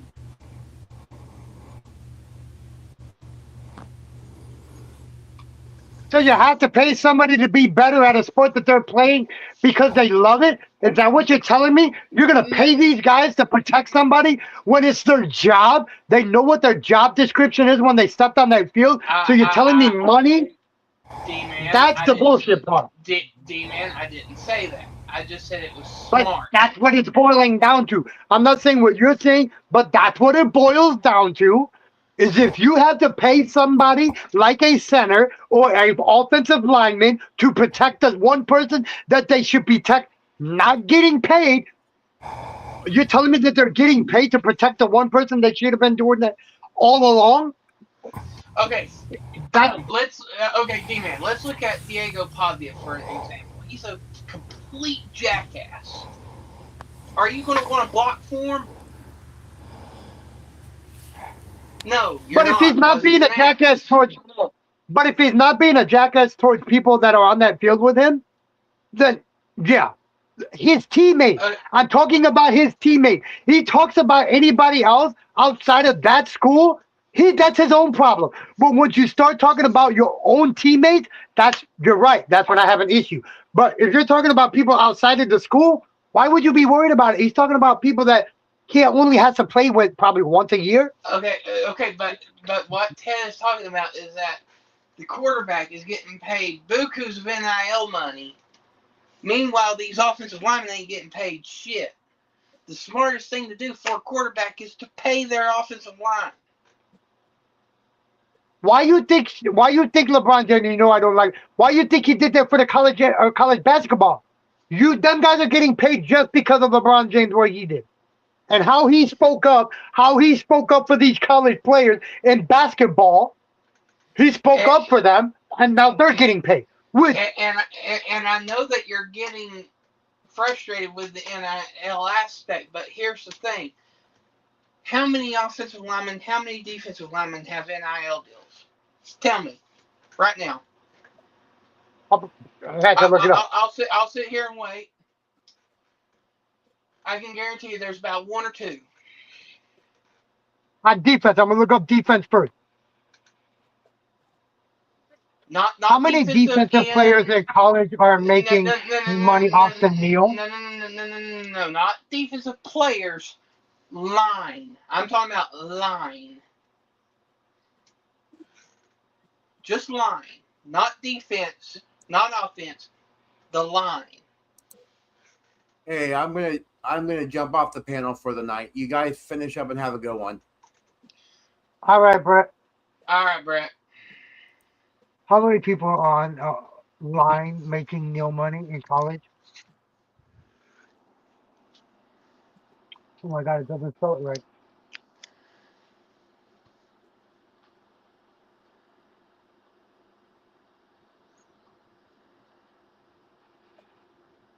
Okay, as of 2026, while thousands of athletes are generating significant income, a sub substantial majority, roughly 66.5% of college football players earn less than $10,000 annually through name, image, and likeness deal, while the top zero point 0.3 of football players earn over $1 million.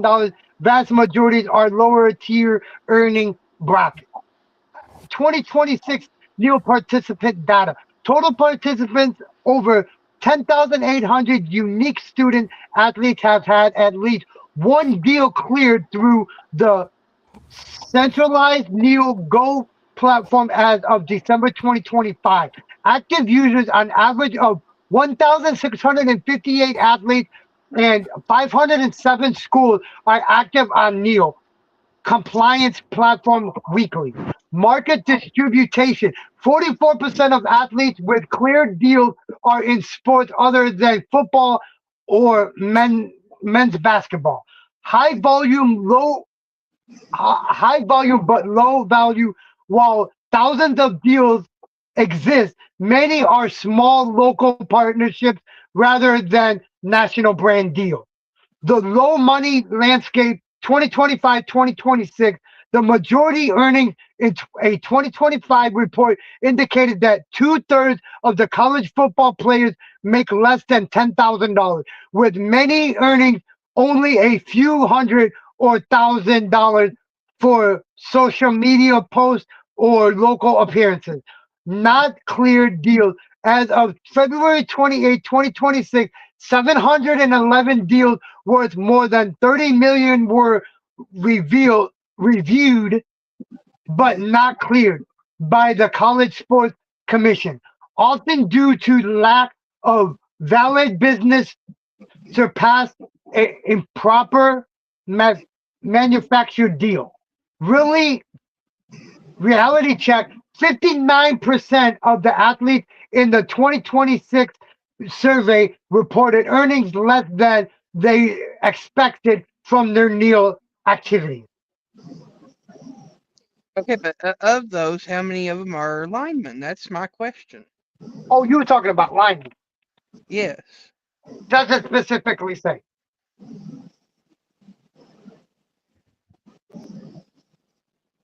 I guarantee you only about 1% are linemen that get paid. How many are linemen in the college get paid? How many linemen in college get paid from the Neil?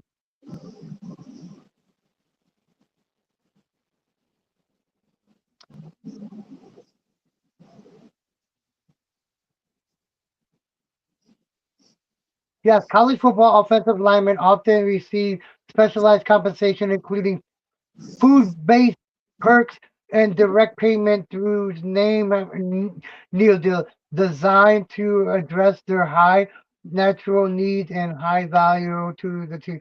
The Neil Pancake Factory deal specific Neil initiatives have been created to pay offensive linemen. For example, at the University of Texas, a group of alumni created the Pancake Factory initiative, pledging to pay scholarship offensive linemen for charitable appearances, with reports suggested they could make 50,000 each annually.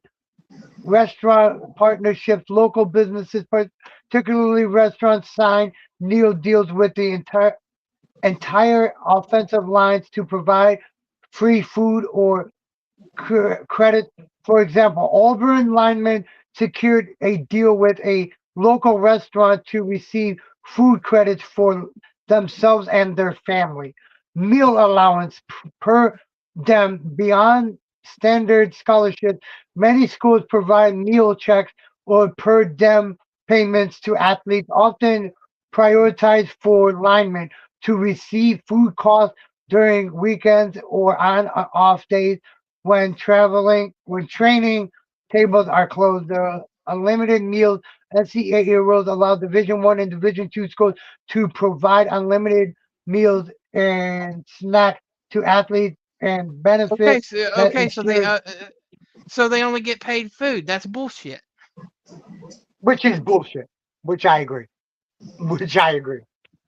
Which I agree. So yes, if a quarterback is going to take part of their NIL and pay their linemen, I say go for it. At least it's going towards something beneficial. I agree with that. I do agree with that.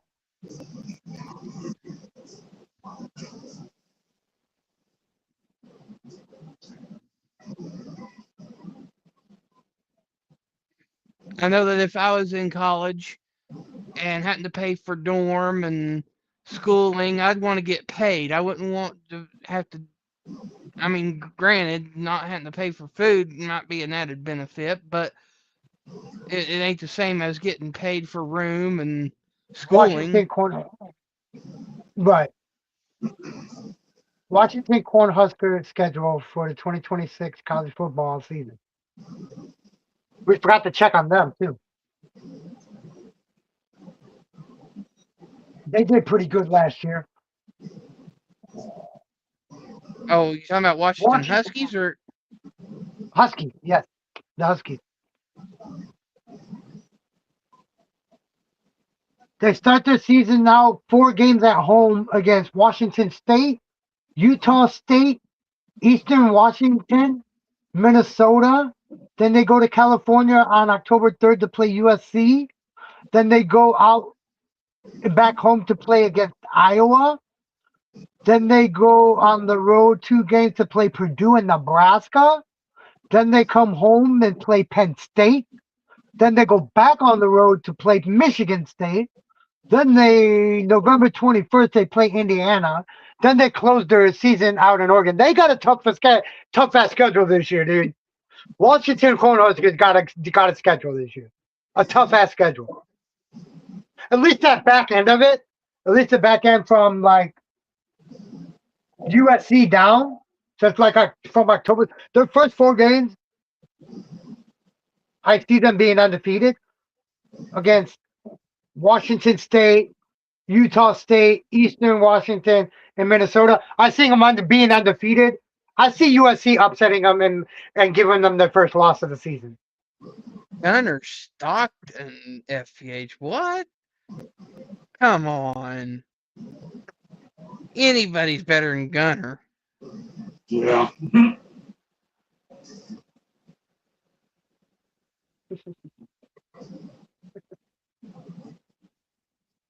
Yeah, he's holding Georgia back. MVP. Come on, bro. How many cards do you got at Gunner Stockton? He's only saying Gunner Stockton because he probably got a fucking shitload of fucking Gunner Stockton cards. That's probably the only reason why he's saying that, bro. Mm-hmm.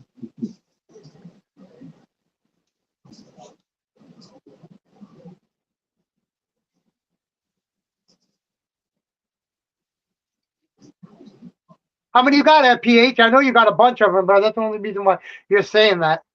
That's right. He's got a pre-rookie auto, bro. See what I'm saying? You see why he's saying Gunner Stockton? He's got a fucking autograph pre-rookie fucking autograph signed Gunner Stockton card, bro. That's the only reason why he's saying that. That's right. I knew there was a reason why he was saying that.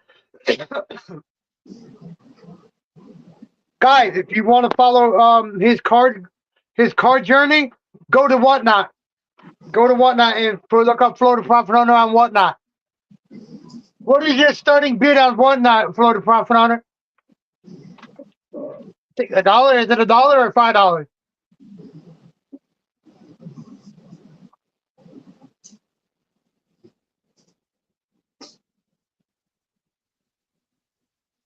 I know there's something to it, bro.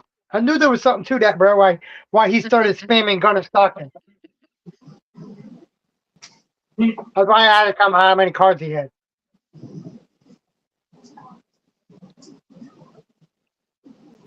All right. Well, I guess while we're at it here, let's take a look at this new Pac-12 here. So, of course, you already had Oregon State and Washington State in the Pac-12, but this year we're adding Utah State, Texas State, San Diego State, Fresno State, Colorado State, and Boise State to the Pac-12. Who's going to win the Pac-12? That's my question. I'm trying to figure out where I can freaking see the schools, bro. I'm on there.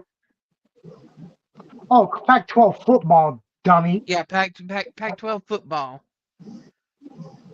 There's 8 teams this year. Boise State, Colorado State, Fresno State, Oregon State, San Diego State, Texas State, Utah State, and Washington State. Now, if this was any ordinary year, I would say Washington State, but now you add all those other teams in there. Is it going to be Boise State? Is it going to be Fresno State? I mean, what are we thinking about that conference?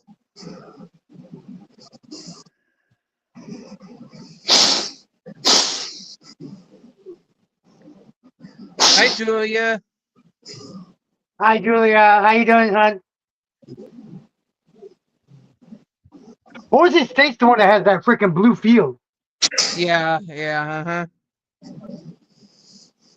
I don't know. I've seen videos where motherfuckers have their blue jerseys on. And they're laying down in the fucking damn end zone to blend in with the end zone. I've seen so many videos about Boise State, bro, with that blue field. Excuse me. Yeah. I think the Pac-12 is going to come down between Boise State and Fresno State for some reason. Levi Accus named Scholarship Athlete of the Year for 2025 Pac-12 football season. Somebody in the basement? I'm going to sign off. Okay. Nobody in the basement. No, it was Jeff saying good night. Okay, no, I went and got some Tiendas muffins. And I'm pretty sure the link is still pinned in the chat, guys. If y'all want to come up, we're talking about football. It is going to be a football chat, but you're welcome to come in. Yeah, but that's why I said the shit in the chat that I said before you eat, like an hour and a half, 2 hours before you even started, bro. That was me like 2 hours before you went live, bro, in the chat. What you seen all in all caps, that was me like 2 hours before you went live, bro. Yeah.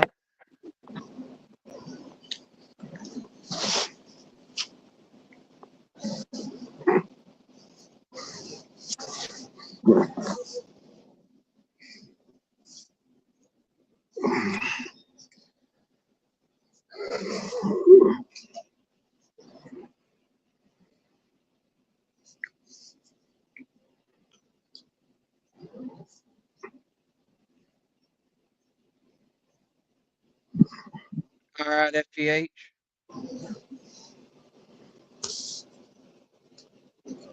Yeah, if you want somebody to talk about sports with, that's the guy to fucking talk about sports with. That's the dude to talk about sports with.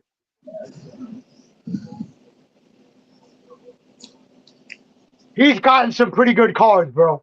Sports cards. And sold them. He's got some pretty good ones. I can vouch for it. Cooper Flag rookie card, bro. He's got Cooper Flag's rookie card. Oh, I'm sure he's probably got Dart too.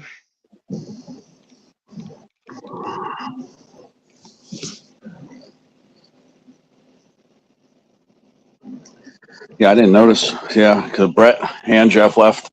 We lost the Iowa brothers. I'm glad they left at the same time, though, to be honest. Yeah, that way Wolfie don't want us to go down one time. Now, I'm not trying to be ignorant to them or anything, but I'm glad they left at the same time. Yeah, just so Wolfie can only have to go drop down one time. All right, thank you, bro. Appreciate it, Jeff. Honestly, when Brett went down, it didn't go out, and then when Jeff went out, I had to reset. So, okay, it went out then. It didn't hurt too bad. Oh, and I wasn't even paying attention. They went off at different times. I wasn't even paying attention, bro. Yeah. I was so into the computer looking shit up. I was like, yeah, the only reason why we care was because I poor thought they went Wolfie. off at the same time, bro. Yeah, poor Wolfie has to drop down and come back every time someone drops down. Yeah, Ted, we know how that feels. Shut up, bro. We know how that Mhm. feels. It's happened to you and me too. Yeah, true. There's Jeff. I signed off the dude. I was working pancake breakfast. So, He got the Jackson Dart card, rookie card too, bro. You see it? He said it in the chat. He's even got the damn Jackson Dart rookie card. I told you. Wolf. He's got the Jackson Dart rookie card. He's got the Topps Chrome, red, white, and blue. Yeah, dude, you better get that one. I'm telling you right now, get that one fucking damn graded at PA. That's one card, Jackson Dart and Cooper Flag. You want to get them graded, bro. They're worth way more money, bro. Heck no, Graded. heck no, in FBH, he's probably halfway worked on Mendoza's rookie card. yeah. No, they ain't even got their NFL cards out yet. They'll get them out at the beginning of this year. They'll come out right before the NFL season starts. I thought they were being released. They're being released right before the football season starts. No, they literally the first round picks were signing their cards the second that they went up there to the stands. They're literally printing them out. They're going to be out like this week.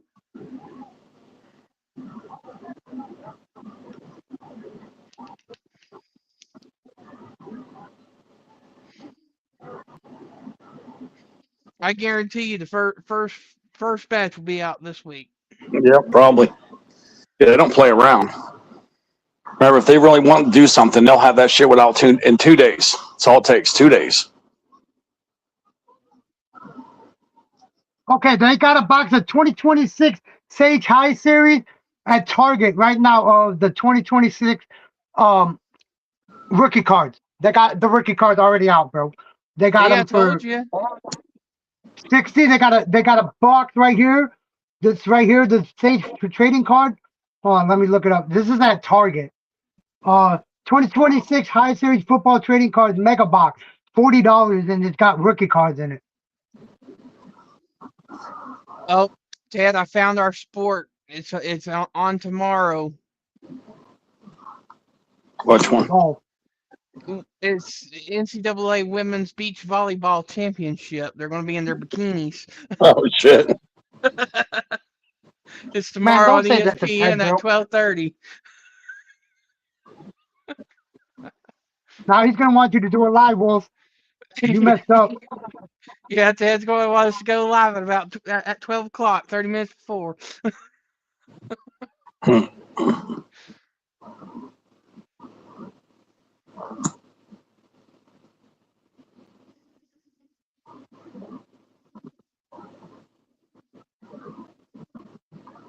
Okay, so the key themes for this year's rookie, they say the 2026 class has a high upside, premium position talent with strong demand for rookie patch autographs. Draft focus 2026 top Chrome products are heavily integrated into the draft experience with cards available for collectors immediately. So you were right. The top rookies for investment include Fernando Mendoza, who led early demand, along with Tennessee Titans wide receiver Carnell Tate. These early releases offer a glimpse into the 2026 NFL season's potential stars. You got Leaf, Metal Box Football. You got the top Chrome Football features Breakers Delight boxes, refractors, and official NFL logos. Tops Now live signed cards featuring plays immediately upon being drafted. That's what you were just talking about. That's what you were just talking about right there. Yeah, that's what he was saying in the chat too. There you go, Eric. So you were right about the pre-draft autograph drafted stuff. Yeah. Early products and releases. This is what's being drafted. I mean, being released early. The Tops Now, the 2026 Tops Chrome Football, and then the 2026 Leaf Metal Box are the key ones that are being released to their NFL season, to their rookie season. So it's time to start going looking for these players, boy. I'm going to get me all of them from Walmart, bro. I'm going straight to Walmart and buying them at Walmart. I'm going to pick out, dude. I'm going to start freaking damn buying football seasons again, bro. I have to get to Walmart, bro. And every time I go to Walmart and look at their sports cards, they're mostly out of the main shit, bro. I've been watching videos where people getting into fights over them, bro. Literally at Walmart. Fight. Man, I'm glad that we're getting into college football scheduling and stuff. I'm ready for college football. I'm not even. I can't believe that there's still 2 more months to go. Yeah, this is how far I got done on my diamond art, man, for you all to see. I'm gonna start going live with it again. It's Rhea Ripley. What up? What up? What's up, Florida Private Owner? Hey, bro, you're gonna have to get fixed, bro. Because every time that I try to, I see you on the game, it will not let me request to join you. You always have to be playing with Shay for me to hear you. Otherwise, I do not hear you at all. I don't know what the problem. I don't know if it's on your end or what, bro. Because it's got to be something that's in your settings, bro. Because it's not letting me request to join. I put invite to party. I don't know if you see it or not, but it's messed up like that for me and you. Just to let you know. How do I flip this fucking camera? You're gonna go to your camera. You're gonna go to the triangle mark. It's not showing me the camera.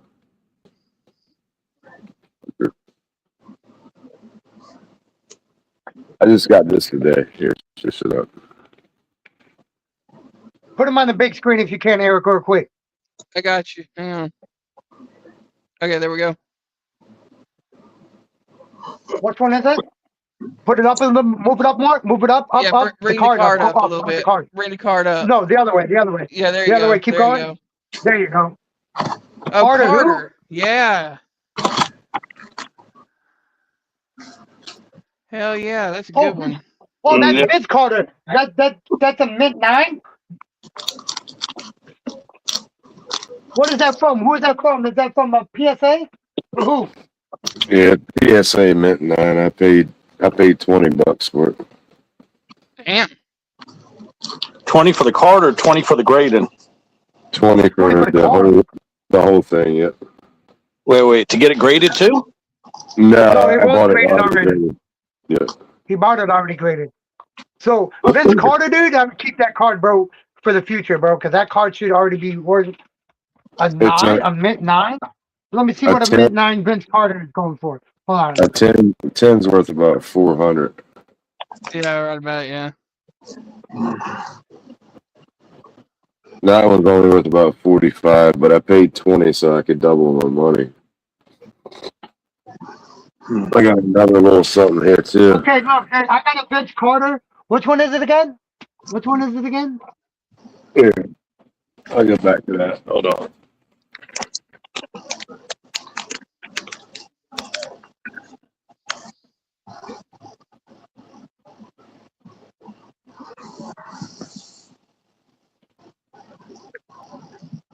What's that name brand? Tops or what? Tops, Donruss or what? Does it say? You Skybox. Oh, Skybox? Okay.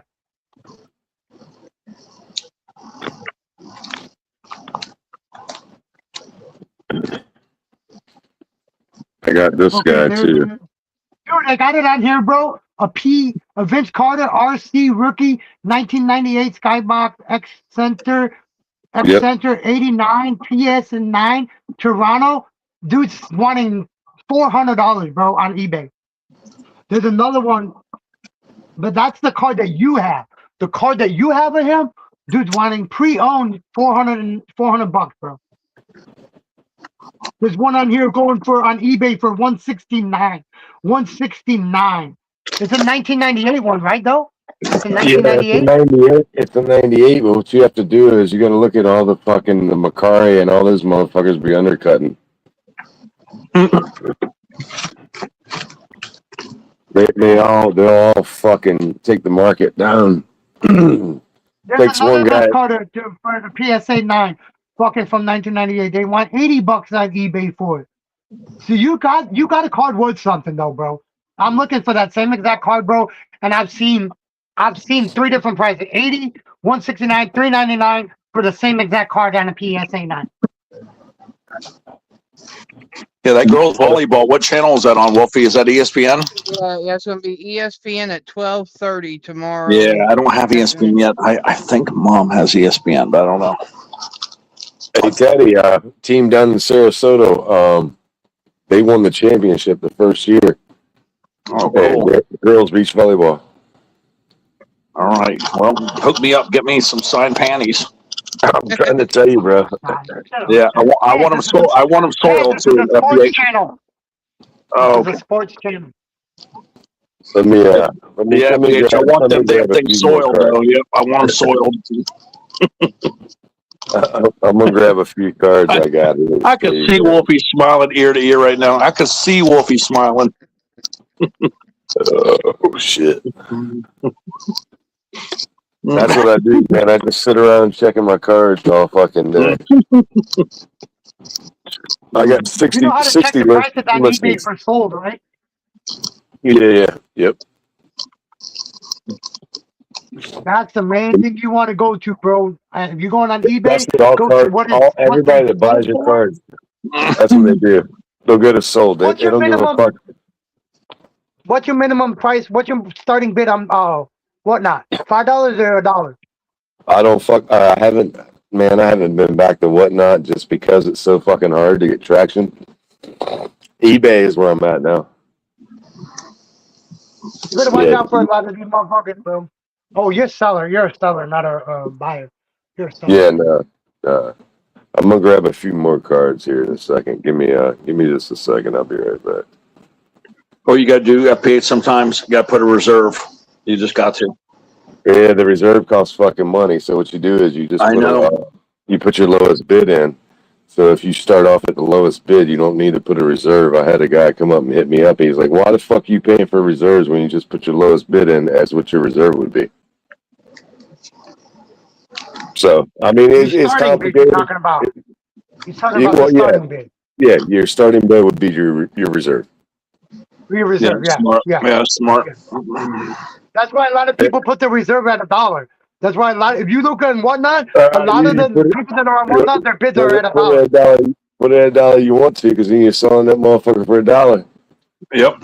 No, what I'm saying, like for sports cards, and the shit that I got, bro, I would have to not have a reserve. I couldn't have a reserve because I know my shit's worth money, and I know the shit that you're doing it has worth value to it.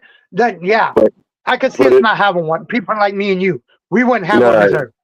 No. You just put your starting bid. You put your starting bid at $25. Say you at least want $30. So you're just hoping somebody bids it up $5. That's the same thing as reserve, but you don't have to pay fucking eBay fucking percentages and all that bullshit because eBay will rape the shit out of you. I'm gonna tell you that. Oh hell yeah, they're greedy asses. That's why I quit eBay. They're too damn greedy. I'm talking. Amazon the same way. Now we can't forget about Amazon now. Yeah, they want a Can't forget listing about Amazon. fee. Amazon's worse. Yeah, then they want a final value fee and all this other shit. This fee and that fee. Yep. Yeah, I hate it. I hate eBay. 40 to 60% is what they rape you for. And man, don't let them promote your shit because they'll get after your ass even harder then. You won't sell the card and you'll still owe them money. Exactly. I'm telling you, man. I've been on this journey for a minute now. Let me grab a few. I quit eBay back in 2007 or 2008, I think. It was cheaper back then too, Ted. So you don't even know that. I was bitching back then. So yeah. I'm seeing final value. I'm like, really? You guys ever drink this tea? So yeah, if you win, okay, and you get like a lot of money. I'm not into green tea. Me neither. But yeah, they want a final value fee. So then, not only do you do good, but they kick in the balls. They want to take more money from you. They want to take additional percentages. They take a higher percentage for how much you sell. That's right. They I take a know. higher To me, percentage out. it's The more you it's sell, extortion. that's I why was they like, try fuck to these keep guys. you. But that's why eBay tries to keep you under a business account because Yeah. they can charge you a higher percentage. If you're not under a business account, if you're under a personal account on eBay, they can only charge you a certain amount of percentage. As soon as you hit over into that business account and switch your eBay account to a business account, that's when they can skyrocket their fucking damn percentage up. Once you hit that business account. You ready for this? Well, to me, it's extortion. And I finally told them to kiss off. Yeah, I've always had it on my personal account.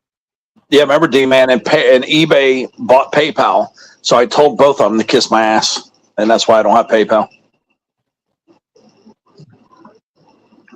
I just call them scammers and extortionists, is what I told them. Who bought PayPal? Check it out. PayPal is a publicly traded company, NASDAQ, with a no single owner. It has been an independent entity since spinning off from eBay in 2015. It is no longer owned by eBay. Oh, okay. So then, damn, they've taken, well, the way they treated D-Man recently, PayPal's taken asshole to a whole new level, I guess. And that's been since 2015. Ted, what one is that? Florida 500. Your camera is in the way big time. That was gutter. Yeah, I thought they were stolen by eBay. Hold on. Well, they haven't been owned by eBay for 11 years now. Its ownership is widely distributed among major institutional investors. The Vanguard Group owns 9%, BlackRock and State Street. Oh, I've heard about BlackRock and freaking Vanguard. Oh my God! Which card is that one? I hadn't seen that card. That's the jumbo mosaic. Oh, okay, the mosaic. Okay. I've been looking for these Pokemon cards from McDonald's, but the last thing I saw before they scrubbed it, it said it was going to be during Halloween. It's going to be the end of. Yeah, but I don't even know if it's true anymore because why is it taken off the internet? It's taken off the internet because they're not going to do it anymore. They don't want people thinking that it's going to be done still. That's why they took all that shit we were looking at before. When I looked it up, it was all getting taken down then, Ted. They Well, you know who ruined it? All the way completely off. You know who ruined it though? It was Japan. They came out with the Pokemon 70th anniversary with the Happy Meals, and it was you couldn't buy the cards. You had to buy the Happy Meal. Well, apparently people bought all this Happy Meals and threw all the food away, and it made the news in Japan. And McDonald's was really mad about it. And that's if you could Google it and you could see the history where all these people threw food away over in Japan earlier this year. I think it was or last year. Let me see if I can pull it up. But yeah, that's why they canceled the promotion probably. For the States and the Pokemon. You already know, bro. You already know that's why. Yeah, let's see here. Let me see if I can how to pull it up here. Oh, bro, you better keep that one, bro. You better keep that one. Bro, you want how much you want for that Caleb Williams, bro? What did Japan do when they did the Pokemon promotion? Did they throw food away? Screenshot that and look it up. That's a blue sapphire. Yeah, here it is. D-Man, wait till you see the one on his bottom right there, of Caleb Williams. The Chicago Bears one that he has. I saw that. Okay, during August 2025 Pokemon card promotion, McDonald's Japanese customers purchased high volumes of Happy Meal to collect the cards and were seen discarding the food. This caused a major food waste, prompting McDonald's to stop the promotion early in most of the stores over there. The discarded food was found in bins and sometimes left outside the restaurants. So I guess because of what happened there. What did you say? Oh, that's Otani. That's a good card right there. What one did you say was Caleb Williams? It's a blue sapphire. Blue sapphire chrome. You also have the one that had the Chicago, him in the Chicago Bears uni, don't you? Yeah, I've got a few here. I've got. He's one of my PCs. I collect Caleb and Cam Ward. That's my two quarterbacks. Caleb Williams, USC. But yeah, so forget about the Pokemon cards, guys. I thought we were going to get some easy promotion cards. I got You some can be able to I got just some buy them from Pokemon McDonald's. cards. I got some Pokemon cards too. I know people are crazy about them things, man. That's why I was going to buy. Yeah. I was trying to get a few good ones. Yeah, I wanted to get the what was it, the Charizard and Pikachu. I was just trying to get them two right there. Yes, that's the one you want. Mhm. Yeah. That Dude, card right there, bro, you got right there, it, was that graded? The Caleb? No. No, it was just a regular card, right? Well, here it is. I'll show you again. Here. Low Screenshot. grade. Okay, so low grade is between 30 and 55 bucks. SCG 10, PSA 10, 100 bucks. 2024 Topps Chrome Sapphire, number 202. Raw base 60 plus. PSA 10 base 150 to 270. Blue red parallels. These can range from hundreds of thousands to thousands of dollars depending on number. EG 50 to 5. 2023 Bowman. Okay. Hold on, let me show you something. Screenshot this one, D-Man. Screenshot this one. I'm gonna pull you out of Cam Word, right? Screenshot this one. Look at that. Hold on, you're gonna have to get the light off of it because I can't see it. There you go, right there. No, go over to go over the other way. Keep going. A little bit. No, the other way. To your right. There you go. Right there. Yeah, you said All you right, got you got the Caleb Downs rookie card, right? Which one? FPH, get that Caleb Downs rookie card. He's the new safety. He's the new That was the safety Cam for Ward card Dallas. he showed me. Cam Ward. You got to get that FPH when that comes out. The Caleb Downs safety new rookie card for Dallas Cowboys. All right, yeah. Caleb Downs, you need to get that. Yeah, you need to get that one because he's the new safety from Ohio State that Dallas grabbed. Fucking Bain Jr. coming out of Miami going to Tampa is a good fucking. Hell yeah. Dolphins were stupid. Well, not really stupid, but they missed out on it. But they do need offensive linemen, and that guy they got was pretty damn good. Bain Jr. is going to be a fucking beast, bro. I hope he doesn't get in trouble with a bunch of dumb shit, though. That's what they're known for when they come out of Miami and come up here to Tampa. They get in trouble. Here you go. What you're trying to say about your town there. Here's the big one. We'll see. Oh, and thank you for lying to me when I asked you about you were sending me anything, you dickhead. You didn't, bro. Oh, yeah? No, I'm talking to Full of Profit Hunter. He's an asshole. I asked him, only person I know from that town is him, and he told me no, he wasn't sending me shit. But once I got it, I realized that was the coin. That was the coin that you were sending me because I had you send my coin that you were going to give me to somebody else. I didn't realize it until after I got in the coin. You ready for this one? You ready for Teddy? You'll respect this one. Hey, Eric, you came over to where Ted's at. There you go. Trying to zoom it in to see who is that. That's Shannon Elizabeth, isn't it? It's a patch. It's a dress patch. Oh, okay, yeah, because she's now doing OnlyFans. She already made $1 million. But it's her patch off of one of her dresses, bro. Wow. I told you I got a bunch of shit, man. Oh, wait, so that again, that's the scratch and sniff patch, isn't it? Here you go. Here's another one for you. I knew FPH was sitting there sniffing that thing like crazy. What's up, Ruffy? FPH be sniffing that patch. There's Ruffy. Talk about sniffing coochie, and here comes Ruffy. Ruffy's a sports fan, I believe, man. Yeah, he is. He's just a fan of hunting. Let me figure out how to turn this fucking camera around, because I'd rather fucking be able to use it from the backside than fucking. I don't think I can. Okay, you see where it shows your mic, your camera, and the chair down below on the bottom? Yeah. You see where it shows camera? You see that little triangle next to the camera? Yeah. Hit the triangle. Front facing, back and then it should facing. tell you. Oh, okay. Facing back. Yeah, you can. Yeah, you Now- can do it back facing. Yeah. Right. Yeah, you can do So it that- back facing camera too. Yeah, so there now- There you go. There you go. Ruffy says, "Coochie sniffing, I'm all in." There you go, D-man. There Yeah. you go. Now I can see him. Now I can see him without that light. Who is that one? Tez Johnson. Oh, actually, Tez it's Johnson? Benjamin. It's Benjamin. Benjamin Morrison. Yeah, I got a Morrison, Tez. Too. I got a Tez too. Dude, if I was like I was when I was a kid, bro, I would have so many cards worth money right now. This Hold on. comic shop that I used to go to, bro, they had the very, very first Spider-Man, not Spider-Man.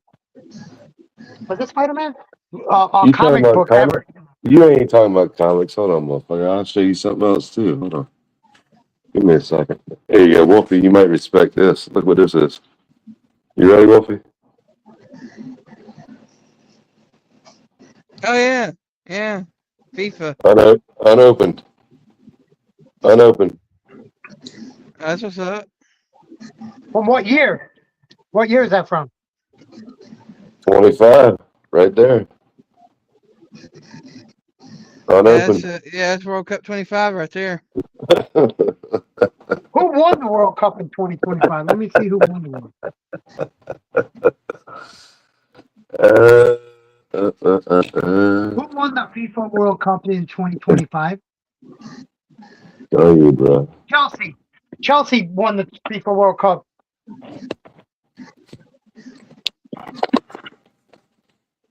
Defeating Paris Saint-Germain.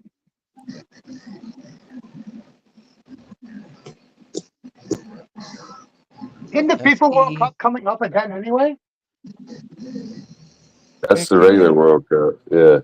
2026 is coming up in the next couple months. Let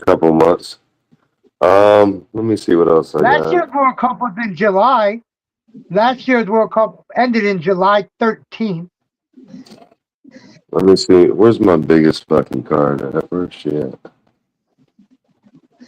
What the fuck did I do with that fucking Jackson Dart? I got one for you, Teddy, right here. For Teddy. For his Miami homies. Who is that? That's who is that? That's something training I see, but who is that? Is that the Georgia boy? That's Georgia boy. Ewing. Yeah, that's Ewing. Yeah, that's Ewers. Yeah, there we go. I got another one for you, I Teddy. really like Quinn Ewers. I would love to see him be the new franchise guy after Malik Willis, and I mean, I'm hoping he develops. Sure. I'm really rooting for Ewers big time. Let's see here. I used to like Skylar Thompson. Yeah, I used to like Skylar Thompson, but from Iowa State, but he just never developed. He never took it to the next level. Hey, D-man, check this one. Skylar Thompson just never took it to the next level, unfortunately. He was just a good preseason quarterback, I guess. Who is that? Kevin Garnett? That's a 101. Yeah, there's a lot of talk about that. Yeah, Cleveland needs to trade him, and because they need too many other players. Or Myles Garrett, I meant Myles Garrett. They gotta trade Myles Garrett, man, because he's still in his prime. You could get a lot of players for him right now. There you go, good boys. Myles Garrett loves it in Cleveland now. But they realistically, you could get 3 starters for Myles Garrett. That's a 101. Here's another one for you. What year is that from? What year is that Kevin Garnett from? The Garnett. I put my fucking glasses on to see that shit, bro. I can. It's last year's. 2025. Yeah. It's the witch. You see it on the back right here. I don't remember what team that wants Myles Garrett so bad. Somebody's trying to get his ass. Let me see here. What NFL teams are interested in Myles Garrett in the NFL? This is the one you. Oh, this that's is it. the one you want to Philadelphia. Yeah, Philadelphia, Dallas, San Fran, Kansas City, Buffalo, and New England are all identified as people that want his ass bad. I believe it's Philly. How much did you pay for that Myles Garrett was card? drafted by Dallas, bro. No. Well, apparently it's Philly and Dallas and San Fran are the three biggest that are chasing him. I swear Myles Garrett was drafted by Dallas originally. No. Yeah, I don't know. There you go, D-Man. D-Man, this is the one you want. Philly, yeah, Philly's the one pushing for him. Caleb This is the one Williams, you which one? Garrett? No, this is the one you want. Yeah, he was the first pick, first round back in 2017 with the Browns. So he was the number one pick, first round, first pick. I don't even remember that actually. He But plays for the Cowboys Browns already, grabbed man. him. Yeah, he used to go to Texas A&M. I remember him. How And much did you it pay just- for that Garnett card? The Garnett card? Yeah. Probably about $20. I think Myles Garrett is On eBay, they want 45 for it. defensive end. Yeah, I think Myles Garrett is the best defensive end since 2017. That guy's just a beast, man. I don't think he is better than Jason Taylor was for the Dolphins. I do. I think he's the best. No. He's on a Jason shitty team. Taylor. Imagine him if he was on the Dolphins. You know what I mean? Like Taylor was on a shitty team back then. yeah, I know, but I don't know. I mean, Cleveland just sucks, man. Yeah, Cleveland's they're gonna have their little bit of a run. They'll get theirs. They got Junkins. They got a few good young players. Yeah, just They if got, you would trade that guy Gabriel. right now. Shadur Sanders ain't shit for him. All he is just a profile, a high profile for him. Yeah, because he's going to, he's about to reach his peak. So they I got to win. Hey, I'm I got to telling you Wimby right now, too. the Bears got the hardest schedule again, Ted. Yeah, I know it is hard. I was just saying, if Cleveland's going to trade Myles Garrett, they better the do it hardest schedule like in now. the NFL right now. They need to trade him immediately. These are my Cam Ward cards, guys.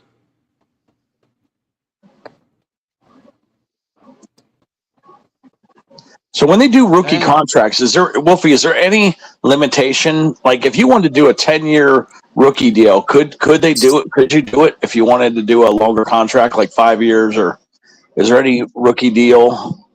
I mean, you'd have to be one hell of a player to get an extended deal over 3 years. Okay, so the rookie deals are usually 3 or 4 years. Yeah, They got a cap on them. Yeah, rookie contracts are usually capped, and they're usually no more than about 2 or 3 years. Yeah. Okay, so the top 5 Let's see here. What is the longest teams, deal? which by schedule, What is the we all longest? know Chicago Bears is number 1. You guess who? Guess who's number 2? Ted? Wow. Oh, okay. I don't know who the second hardest is. Probably Minnesota, maybe, or the Giants. The Miami Dolphins. There you go, The Wolfie. Miami. Wow. Okay, so for the 2026 season, the projections is the Chicago Bears face the hardest strength of schedule with opponents holding a combined 550 win percentage. Other teams with exceptionally difficult 2026 schedules include the Miami Dolphins, Arizona Cardinals, Green Bay Packers, and the Kansas City Chiefs are your top 5 hardest schedules this year. Coming up. What do you think about that card? How much did that one cost you? I usually buy from breaks, so I just get it on a break and they send me the teams that hit. So normally a break's only about 10 or 15 bucks. So if you bang out a card that's worth 20 to 50, then you really, you made your money. Well, here's some trivia for you guys. Sam Bradford had a 6-year, $78 million contract with an $86 million cap with the bonuses with the St. Louis Rams back in 2010. That was the longest and largest NFL rookie deal in history. So He was a pretty boy. there was a He was 6-year. the golden boy of the NFL. He was the Yeah. golden boy of the NFL when he came in the Yeah, NFL, so- dude. He Yeah, 6 came years. straight to golden boy. The face of the NFL, dude. He was the face of the NFL for fucking years, man. So He was realistically, the golden boy yeah. of the NFL for years. Yeah, Jackson, realistically- that's a good card right there. they'll probably never do over a 4-year deal again. Maybe somebody I like got a Jordan too, Wolfie. That's not him with the White Sox, though. You got to have the card with the White Sox. You relax. You just fucking relax over there. You got Yeah, the I number don't think 8 Bo Jackson with the Chicago White Sox. 1993 is when he retired from baseball. When he retired from the White Sox, bro. His last team he played for was the White Sox. He played for Kansas City Royals. He played for the freaking damn what other team? I think the Kansas City Royals and I think it was just 2 teams. Let me Yeah, I check. think so. 2 or 3. Yeah, I think think it it was was- 2. So was it 2 How many teams teams? did Bo Jackson play for in the baseball? Was it like Diamondbacks or maybe Texas? Maybe did he play for one of He them? played for 3 teams. Sorry. He played for 3 teams. Here they are. Bo Jackson played for 3 teams during his 8-season Major League Baseball career. The Kansas City Royals from 86 to 90, the Yeah, White that Sox was it. from 91 to 93, and the California Angels in 94. An all-star in 89, he was known for his immense power, hitting 141 home runs over his career as an outfielder and designated hitter. The Kansas City Chiefs, he debuted with the team that drafted him, which was the Kansas City Chiefs. Then returned after hip surgery from the White Sox in 91 to 93 in California. It just says 94. It doesn't say another year when he played with the Eagles. Who was the other two-sport athlete that played for the Vikings back at the Oh, I same know time? Deion Sanders did 2 sports, didn't he? No, there was Deion another guy Sanders did in 2 sports. You know between. what team he played In for? between, What there's team another did he play guy. for? Well, There's another guy. I know that Herschel Walker played 2 sports. There Yeah, was he one. did too. Yeah, Herschel did. That's right. Deion Sanders played for the Atlanta Falcons, the Cowboys, and football, and he played for Didn't he played for Braves another too? team in football. Didn't he play for the And he Braves? played for the Atlanta Braves in baseball. Yeah. Him and Bo Jackson were the only players in baseball history to go and play 2 different sports on the same day. Him and Bo Jackson were the only 2 to ever do it. One got flown from baseball to football. and one Wolfie, got look flown up the from guy for the football to Vikings. baseball. Look up the guy for the Vikings. Actually, Brian Jordan for the Atlanta There Braves. you go. There you go. He played for the Vikings as well. Yeah, and also when he was playing for the Atlanta Braves, he had to play for the Atlanta Falcons on the same day too. So that stat that you found, I don't think is actually correct because they had to helicopter him from the football to the baseball field after the game. And Brian Jordan, eventually, he played for the Vikings as well, if I'm not mistaken. He did. That's who I was trying to tell you. Because he played baseball and football both. And everybody forgets about him. But the OGs don't forget about him. And another 2-sport player was Michael Jordan. Well, actually 3-sport player, actually. But With his golf. Man, we're not counting that motherfucker's baseball career. Man, Michael Jordan was not a 2-sport sport. And I'm not even counting golf as a sport. There's no way. He was a 1-sport player. He wanted to play basketball. He wanted to play baseball as a kid, but then his love for basketball only became for basketball was because his brother kept on beating him in the freaking damn driveway of their home when they were kids. That's the only reason why Michael Jordan got into basketball, was because his damn brother. You mean you ain't gonna include his racing career? No, sir. No. No. Yeah, that's some. He's suing fucking NASCAR, bro. Like, what a fucking guy with big nuts. Billionaire, bro. But I mean, Dude, hey, but his the only reason, ra- no, he's only suing them. He's only suing them because they're doing an investigation on his team. Why? Anybody else has never done this. What, 6 of the first 8 races in a NASCAR season? The NASCAR is investigating their cars of why they won 6 out of the first 8 races in a season. It's never happened before.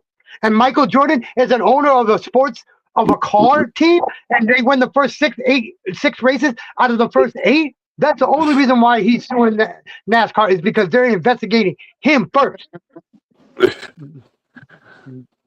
Which I don't blame him for suing him. Why are you going to sit there and fucking them investigate me when our team is good? Well, What are you how going do to you have investigate us for? listen to this though? How do you have a NASCAR driver that drives for somebody else but yet owns their own team? Oh, Fucking Denny Hamlin. Yeah, Denny Hamlin. He races for Joe Gibbs, but he owns part owner of the. okay. Why do you think he got? How do you think he got all that money racing for Joe Gibbs? That's his money. He can do whatever he wants with his money. He can do whatever he wants with his money, bro. But don't you think that's like a conflict of interest? You know what I'm saying? Exactly, not. it is. Because they have the same manufacturer. They have the same No, because manufacturer. you got your teammates that you can let win and shit because you'll still benefit. No, it is not the same, D-Man, because Joe Gibbs is a part of Roush Racing with the Roush engines.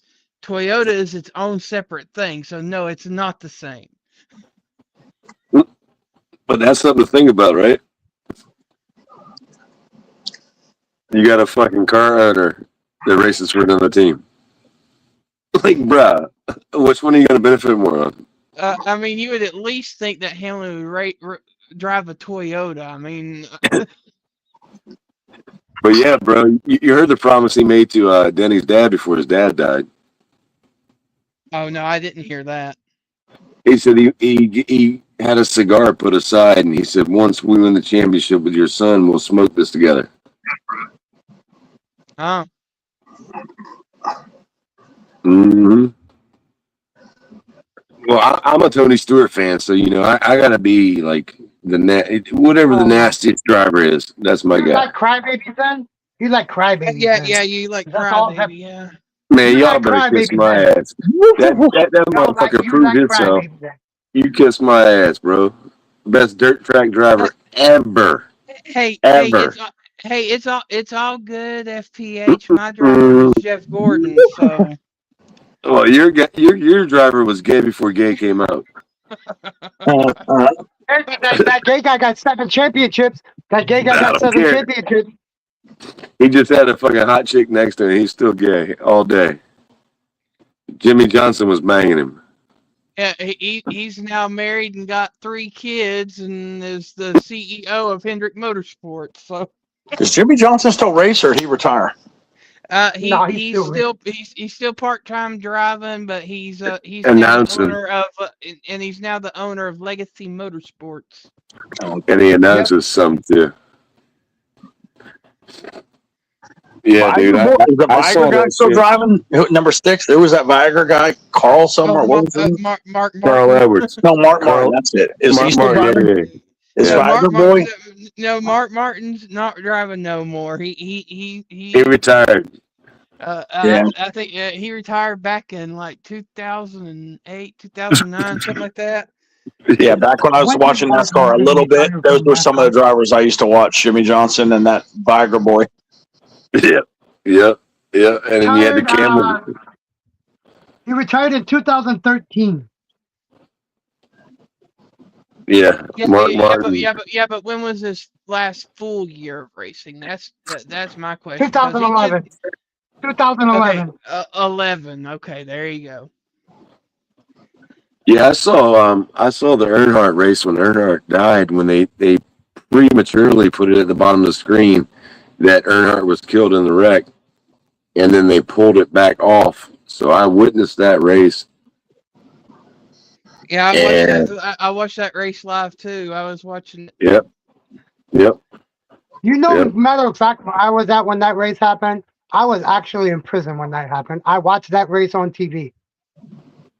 Yep. I watched that race while I was in prison on TV. That was the only NASCAR race we watched the whole entire season while in That's prison. crazy. Yeah. Last lap, last corner, and that accident happened. And he ended up, and the only reason why he ended up dying because that third restraint wasn't hooked up right. If that third restraint would have been hooked up right, he would have had injuries, but he wouldn't have had severe injury. That what killed him. He wouldn't have had that injury. Yeah, but that was also before they had the what is it, the shoulder clasp thing that they Shoulder have on restraints the now. seats? They got the shoulder restraints because of him. The Is when they started four, really it was a implementing the 3-point, shoulder it was a restraints. 3-point harness before. Now it's a 4-point or 5-point harness. Yeah, but Now you should see the way they got these guys. Bro, they got these people's heads in these cars the way they have them now in these cars. These heads and the way the helmets they have, their head will not move at all. If it does, it's barely moving, bro. The way they got these cars fed. their heads are literally in a box. Yeah, but the one that fucked him up was the last car that fucking hit him after he was already flipped. That's the one that fucked him up. Yeah, he had the hit on the wall, and then Schrader came in and T-boned him on the side, and that's what done it. Yep. The hit on the wall, he'd have been fine. He would have survived that shit, but when he got hit after he had already flipped. The second time, when he got hit the second time, that's what killed him. He was already dead. He was already dead in the car when they came to his car. He was already passed away. They had to make it look good that he was still alive until he got to the hospital, which was not true. I remember it as clear as day because I remember Ken Schrader got out of his car, went around to check on Earnhardt, and then Schrader started motioning for the EMSs to get their asses over there. I knew something was wrong. Yep.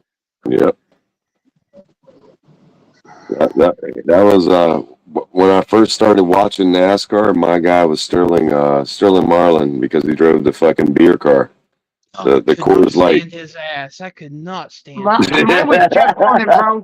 Mine was Jeff Gordon.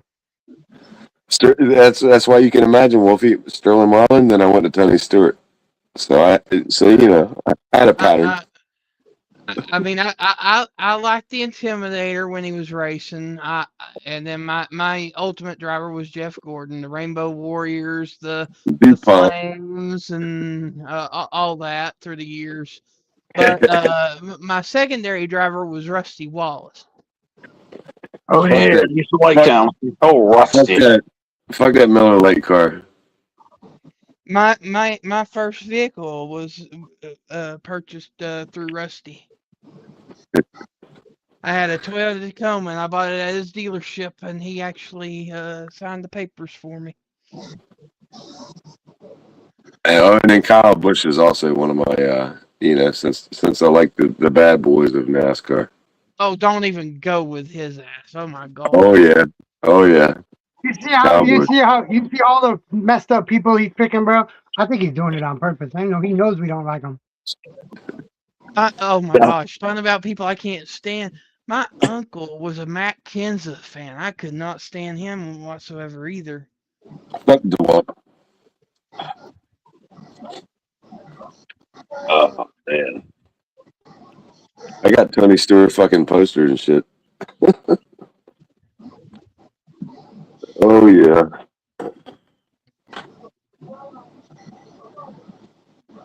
Legit, I got number 20. I had a number 20 jacket. I had all the shit, bro.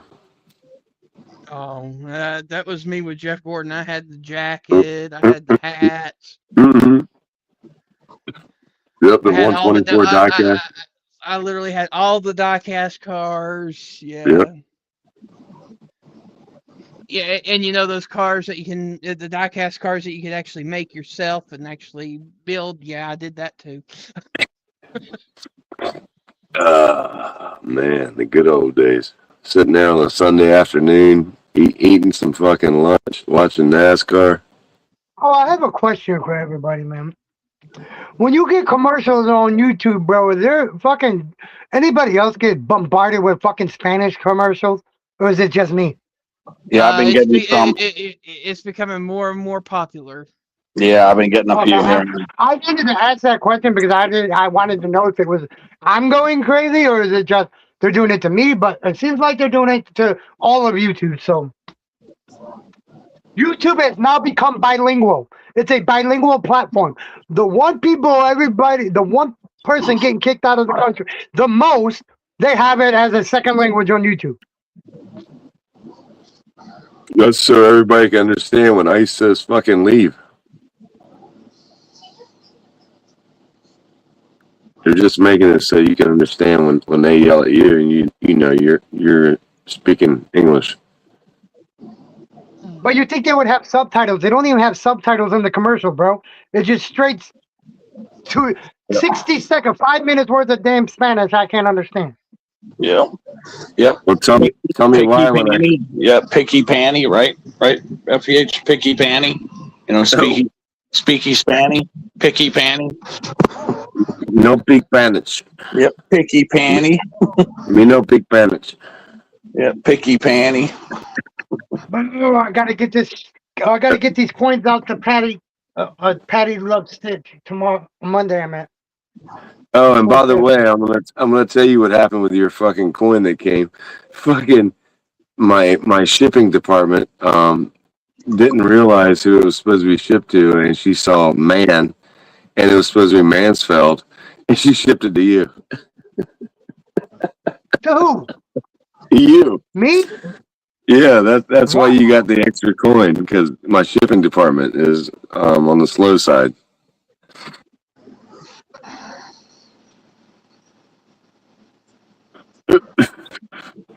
Okay. When you messaged me, I was like, "What the fuck did we send D-Man?"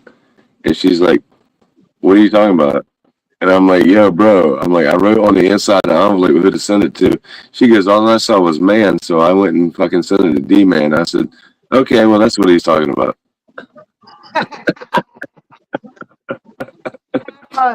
That's crazy. That's But it was fair a coin enough. that you owed me anyway. But that it worked out anyway. When you tell me, I'm like, I only know one person in that town. I only know one fucking person, dude. You're the only one that I know in that town or anywhere close to that town. I was like, "There you go," and you started telling me messaging no? me. Too. And you're telling me no that it wasn't you? I'm like, who the fuck could it be then? Yeah, well, because I didn't know until I asked her. Well, you could have at least mentioned me back saying, "Oh yeah, it was us. I'm sorry," but no, yeah, I didn't even get that.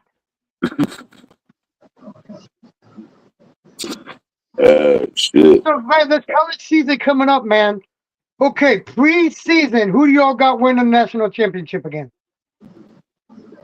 I don't see Indiana. I don't see Indiana going back to back. I don't. No way. They lost Not a lot of people. Not a They chance. lost a lot of people to this draft. Indiana lost a lot of people to the draft this year. I don't see them winning it again. I honestly don't even see them making the playoffs this year. I'm leaning towards LSU or Ole Miss. I mean, look at the talent that LSU's bringing in. Look at all Georgia. the talent that Ole Miss still got. Georgia. No way. Do you guys see Marshall I making the doubt that. playoffs? You see Marshall making the playoffs again? Marshall.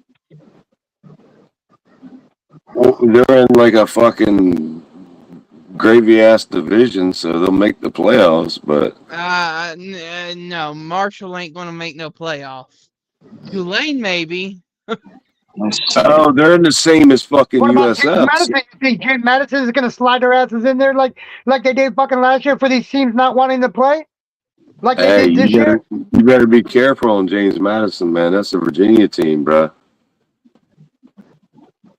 James Madison They ain't slipped no their lucky joke, bro. asses into the playoffs last year out of nowhere, bro, because of Bro, so many they only teams had didn't want to fucking. They had 2 losses, dog. Honestly, Yeah, I but think teams. honestly, I think a sleeper for the playoff this year might be Memphis. They're in I can FSU's see division as well. They're Yeah, in I see FSU's division. Notre Dame, LSU, and Texas A&M. USF. They're in USF's division. Yeah. For the Natty. Yeah, Wolfie, I see Notre Dame, LSU, or Texas A&M for the Natty, and then I got Miami number 4. I say USF fucking takes the division. I mean, you're looking at Chambliss is coming back for Ole Miss, and then you got all that talent that was on that team last year. I don't see how they wouldn't be at least in the Final Four. Preseason associated. Yeah, I don't know. Yeah, I guess I should put them in. I'll put them in. I'll put them in at number 5. Then I'll put Ole Miss number 5, or maybe I'll move Miami to 5, and I'll put Ole Miss number 4. And as much talent that's in the SEC this year, I think this is the SEC's uphill swing this year. SEC has been in a downhill swing for the last 5 years, but I think this is their upswing. I see at least 5 teams getting into the playoff. Oh, I know. Me too. Okay. Yeah, this is 5. another question I got for you guys right now. I got the projected 2026 preseason top 10 spring 2026 update list. Top 10. Who do you guys got in the top 3? Yeah, Ole Miss, top 3. Ole Miss lost their coach. That's the reason why, Wolfie. I didn't really. Bama, Georgia, LSU. Yeah, and then I got Alabama after Miami. Preseason top 3, I would have. Bama, Georgia, LSU. Well, they keep saying Texas. They keep saying Texas. I would have Texas, LSU, and Georgia would be my top 3. Okay, who you got, Ted? Texas, LSU, and Notre Dame, man. Okay. 2 of you got one of the teams right. 2 of you got one of the teams right, and 1 of you didn't get none at all. Ted, you were the one that didn't get none at all. For the top 3. Wolf and Floyd Brother picked the same team, one of the same teams that are in the top 3. Now, the top 3, number 1, this is all preseason, Ohio State, and number 1, you guys are going to be surprised with this one, Oregon Ducks at number 2, and Georgia Bulldogs at number 3. No way. Gunner, baby. Gunner's going to be the MVP, bro. I'm telling you. No way. Listen, number 4, they got Notre Dame at number 4. They got the Texas Longhorns at number 5. Indiana Hoosiers at number 6. Miami Hurricanes at number 7. They got Texas Tech Raiders at number 8. They got Ole Miss at number 9. And they got Texas A&M at number 10 preseason. 3 Texas teams in there. 3 Texas teams. AP, that's the Associated Press poll. That's the only poll I go by in preseason is the Associated Press poll. I don't even go by the coaches poll. 3 None of that shit. Texas teams out of 10, bro. 3 Texas teams in the top 10. 10, yeah. I'm telling you right now, as much talent that Texas Tech and Texas A&M lost this year, they are not going to be in the top 10. No, they're not. Okay, Ohio State. They got Ohio State. Key season storyline. Ohio State returns a top-tier offense, including quarterback Julian Sayon and wide receiver Jeremiah Smith. Those 2 are returning back to that team. Now, Texas is expected to be a top contender in what might be quarterback Archie Manning's final season. Now, Indiana, they got top story. Following their 2025 title win, is expected to remain a top contender according to, and it doesn't say. And then the Big Ten is expected to dominate the rankings with teams like Michigan, Penn State, also featuring heavy in early conversation as notable by, and it doesn't say.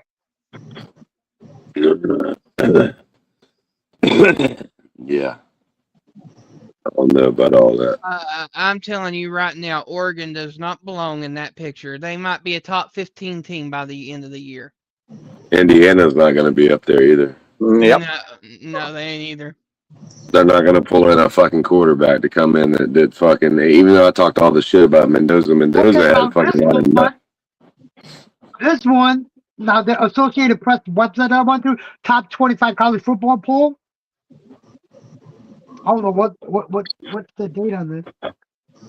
January 20th. As of January, released January 20th. They got Indiana, Miami Hurricanes, Ole Miss at number 3, Oregon at number 4, They Ohio go by State at last number year's 5. records. Yes, They go yes, by they're going by last year's last year's records record. on that. Too. Yeah. That's last. Georgia That's last dropped 4 year's. spots. You need to look up after the draft class. That's what it was.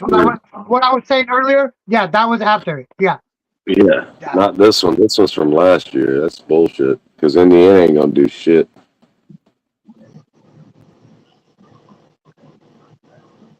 I'll bet you on that one. I'm trying to find it now. Hang on. There ain't no fucking way they're gonna have somebody come in and replace Mendoza. It should be listed as or post spring football rankings or something like that. Well, and that's what people were telling me is not to sell my dark cards until fucking the season gets closer. Don't do it. I wouldn't sell him then. I would not sell it then. I would not. I would wait for at least his rookie season, bro, to be over with. Wait for that damn boy's rookie season to be over with. Then see where the prices are. Because I guarantee you, if he has a good rookie season, them pre-rookie cards are gonna skyrocket, bro. Just like the Cooper Flag. The Cooper Flag card did the same exact thing, bro. Before they had pre-NBA cards out of him, and then you got that one. Look how much it's skyrocketed now after his rookie year. I got one coming. And it's not even his rookie season. It's his fucking first year. I got the card coming. But I'm saying fucking Mendoza, garbage, gone. After he's gone, that's all they had because that dude had a lot of heart. And ain't nobody gonna play like he fucking played. And once you start getting paid a little bit in the NFL, you're not gonna play like you played in college. All right, so Sports Illustrated post spring rankings.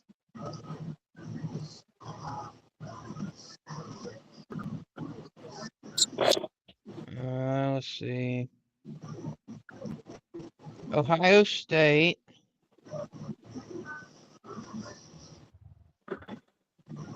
Texas. Oh no, here's one from 2026. Notre Dame. And then it cuts off. Why say top 25? Stupid.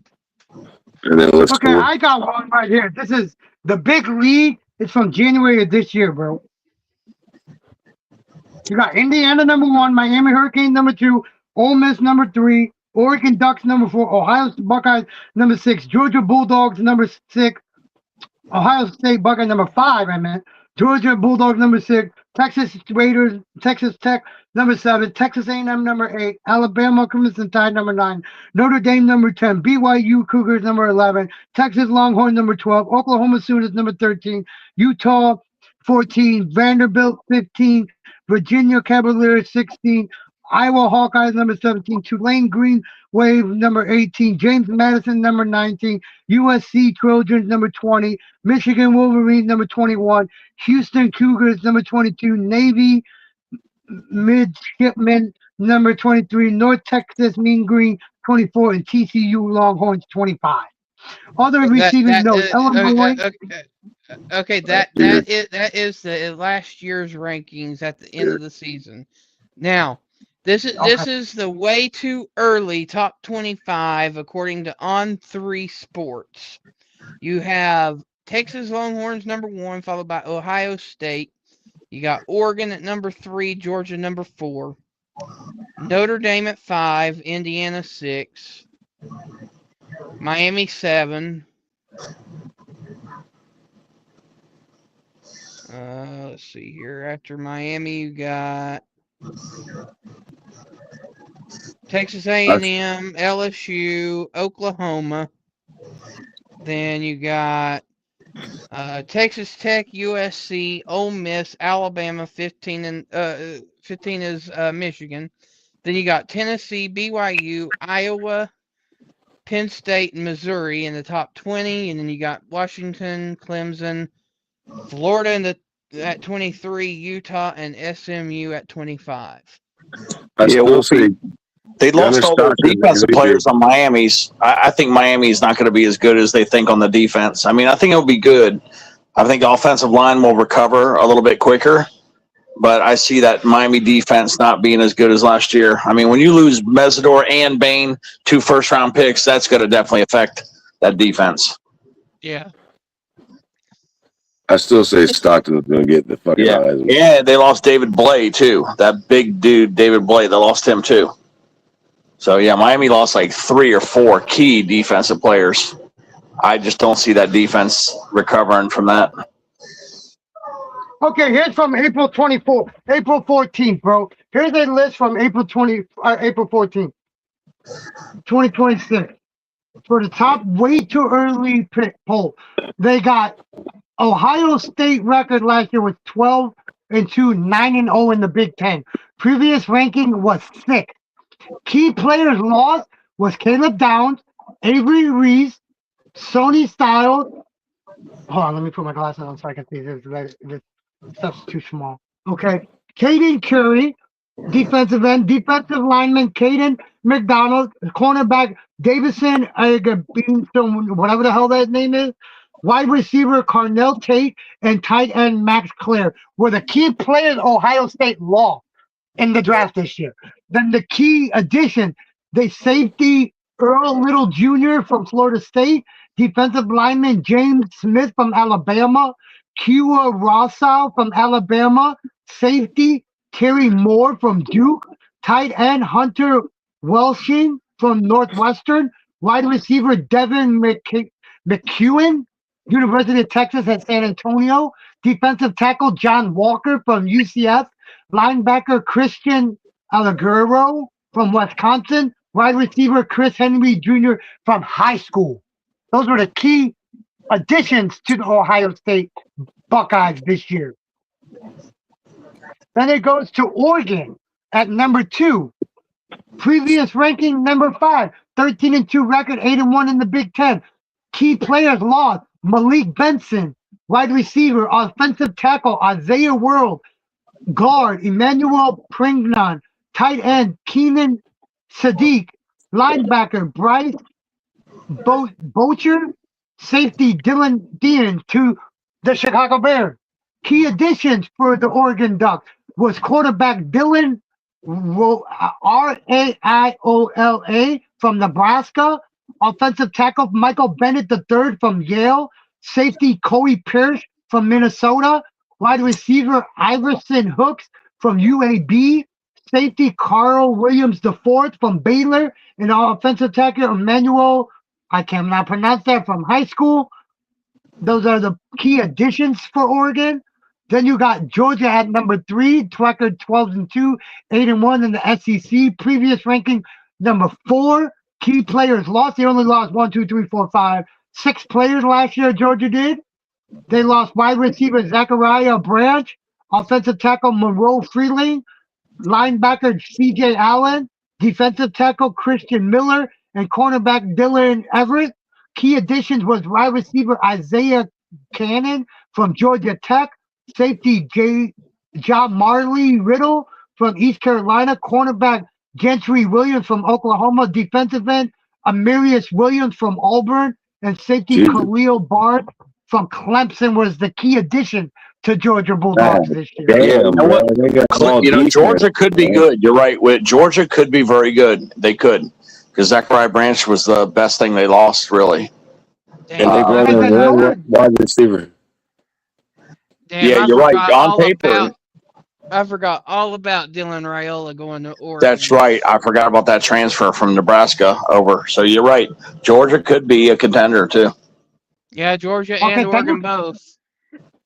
Then you got Notre Dame at number 4. 2025 record was a 10-2 record. Previously, they jumped 1 spot from number 3 to number 4. And key players lost was Jeremiah Love, running back Danian Price, wide receiver Malachi Fields, tight end Eli Randon, I think that's how you say it, offensive tackle Emil Wagner, and safety Jalen Stroman.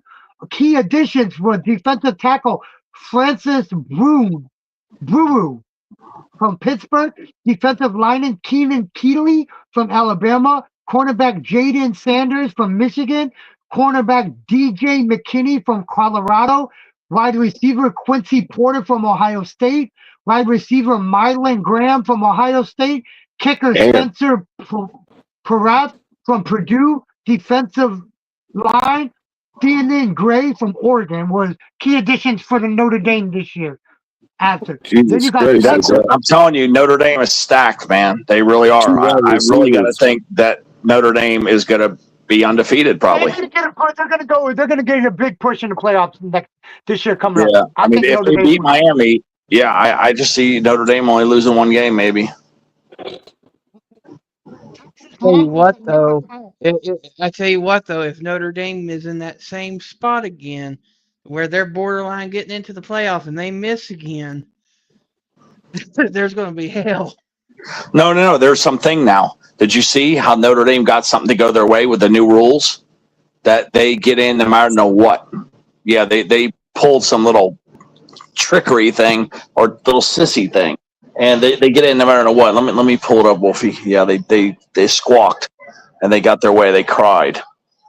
All right, let me go at number 5, the Texas Longhorns. Their record last year was 10-3, 6-2 in the SEC. Previously, they were number 2, and they fell to number 5 this year. Then their key players lost was wide receiver DeAndre Moore Jr., safety Michael Caffey, linebacker Anthony Hill Jr., defensive end Trey Moore, cornerback Malik Mohammed, cornerback Jalen Golubru, running back Quintrivian Wiesner. Key additions for the Longhorns was wide receiver Cam Coleman from Auburn, running back Hollywood Smothers from North Carolina State, running back Raleek Brown from North Carolina State, linebacker Raheem Biles from Pittsburgh, cornerback Bo Masco from Rutgers, offensive tackle Melvin Siani, Siani from Wake Forest, defensive end Richard Wesley from high school. That was key addition to the Texas Longhorns this year. Okay, here's the Notre Dame thing. Starting with the 2026 season, Notre Dame is guaranteed an automatic berth in the 12-team college football playoff if they finish ranked in the top 12. Johnny Hecker. Yeah, in the top 12 of the final CFP rankings. Unlike conference champions, Notre Dame cannot receive a top 4 seed in a first-round bye, but the rule protects them from being excluded as an independent. So if they finish ranked in the top 12, they automatically get in the playoffs. So that would bump other teams. But now that this change is there, you know what they'll do? They'll make sure they're going to rank them a little low. You know what I mean? They ain't going to be ranking them too high up.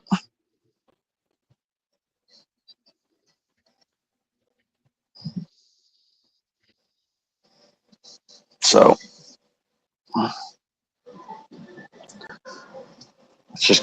it's terrible how they cried and they got their way. Little crybabies. I really started to hate Notre Dame. I respect Notre Dame, but I still hate them.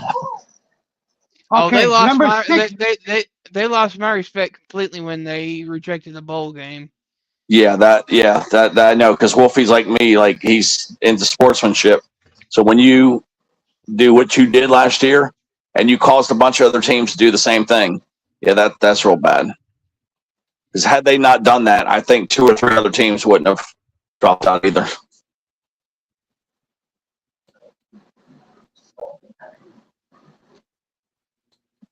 But from an athletic point of view, I would say if you don't want to take the chance on getting hurt and getting injured, and the majority speaks, that's what happens.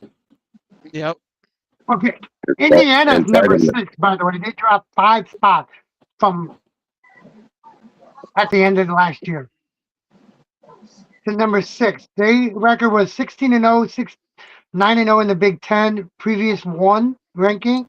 Key players lost, of course, we know Fernando Mendoza, Elijah Sarad, receiver, Omar Cooper Jr., receiver, center, Pat Coogan, running back, Roman Himby, defensive line, Stefan Daly, linebacker, Aiden Fisher, strong safety, Lewis Moore, cornerback, D'Angelo Pons. Key additions to the Indiana Hoosiers quarterback, Josh Hoover from TCU, transferred. Wide receiver, Nick Marsh from Michigan State. Turbo Richards from Boston College. Defensive line, Toby Osunsami, I can't even. Osunsami from Kansas State. Safety, Preston Zachman from Wisconsin. Cornerback, AJ Harris from Penn State. And guard, Joe Broner from Wisconsin are the key additions to the Indiana Hoosiers. They got a cake division, but still. Then you got Miami Hurricanes coming in at number 7, Ted. Yep. Key players lost. They moved up one spot to from number 8 to number 7. Carson Beck, Francis Magoa, James Breckenmeyer, center. Wide receiver, C.J. Daniels. Wide receiver, Keelan Moran. Defensive end, Ruben Bain Jr. Defensive end, There we go. Ruben Bain Jr. Wesley Bassanis, the linebacker, and safety, Jacoby Thomas. Key additions to the Miami Hurricanes is quarterback, Darian Mensah. Yeah. Duke. Wide receiver, Cooper Barkey from Duke. Yeah, Barkey. Yeah, that's the best receiver in the ACC. That's a mess. Those two are upgrades right there. Mensah and Barkey are that big upgrades. Jaquez Carter from Ohio State. Cam Vaughn, a receiver from West Virginia. A wide receiver, Vandarius Jacobs from South Carolina. Safety, Omar Thornton from Boston College. Defensive end, Damon Wilson II from Missouri. Offensive tackle from Jackson Cantwell from high school. Those are the key additions for your Miami Hurricanes. Texas Tech Raiders, Red Raiders finished 8th. They're coming in 8th, ranked number 8, 12-2 last year, 8-1 in the Big 12. Previous 7th, they dropped one spot. Key losses, David Bailey, defensive end. Nose tackle, Lee Hunter. Defensive end, Romeo Height. Linebacker, Jacob Rodriguez. Linebacker, Bryce Ramirez. Quarterback, Brian Morton. Shit. Key additions, quarterback, Brendan Sorsby, Cincinnati. Wide receiver. Yeah, he's good. He's pretty good. But he's also one. Isn't he in trouble with gambling or something? Yeah, I heard something about him getting. That's the one that's got to rehab. He's not going to play. He's not going to play. No, he's got to go to rehab. He's in deep shit. He's in deep shit. Yeah, no, I saw that. I heard about that last week. Yeah. Key additions. You got Brandon Sorsby from Cincinnati, Deontay Lee Jr. from Liberty. Sorsby fucked him over. Kenny Johnson from Pitt. You got another wide receiver from Albert, Malcolm Simmons from Albert. Defensive lineman, Mateen. I can't even pronounce that name, from Wake Forest. It's Mateen Abarogel. I can't even pronounce it. Abirogba from Wake Forest. Defensive end, Trey White, San Diego State. Defensive end, Adam Trick from Miami, Ohio. Linebacker, Austin Romaine from Kansas State. Offensive line, OLB. What's OLB again? LaDamian Gooten High School. Linebacker. Outside linebacker, okay. That's to do from. Then you got Ole Miss at number 9. That's the big one right there. They keep Chambliss at quarterback. I know that. Yeah. No, they got a quarterback in the transfer, dude. Okay, let me go. Key losses first. Wide receiver, Deshaun Dribbling. Wide receiver, Harrison Wallace III. Tight end, Daquin Wright. Offensive tackle, Jaden Williams. Defensive tackles Zacchaeus Harris, free safety Wyatt Williams Jr., linebacker TJ Daughtry, guard Devin Harper, and defensive end Prince Will. I can't even pronounce that name. I don't give it to Kansas. Key additions: quarterback Deuce Knight from Auburn, tight end Brady Pricecorn from Michigan, offensive tackle Curious. Some of those players are good, man. Safety Jonel Aguero from Georgia, Sharif Denson from Florida, defensive line Malachi Baru, Florida, cornerback Jay Crawford from Auburn, safety Edwin Joseph from Florida State. Then you got Texas A&M. They stayed the same. I tell you who's going to be a team that's going to be sneaky this year in the Big 12, and that's Baylor. I believe it. I believe it.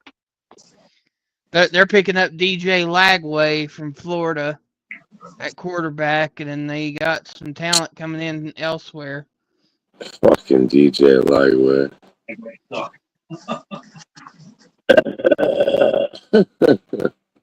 I can't even believe you said that, Wolfie. He's going to be a way better Big 12 quarterback than an SEC quarterback. Yeah, he'll be better there than he did well with Florida, though. Then you got number 10, Texas A&M at number 10. Key players lost. Wide receiver Check my eBay. I'm going to check eBay, y'all. Y'all take care. All right, FBA. All right. Everybody, if you want to jump off, well, we could do this another time. We could look at that another time. If you want to jump off, it's up to you. We're on for 3 hours already anyway, bro. Yeah, I think we're going to wrap it up anyways. We only got 4 watching. Shotty's live right now, so. All right. Y'all want to go over there? We can go over there. Let me go get her link, bro. We'll figure out next week whether we're doing it Saturday or Sunday. We need to figure out an exact time and do it every week. That way everybody knows when we're doing it. Yeah, for sure. Definitely. We'll figure it out. We'll figure it out during the week. All right, guys. All right, that's a wrap, and we are out of here.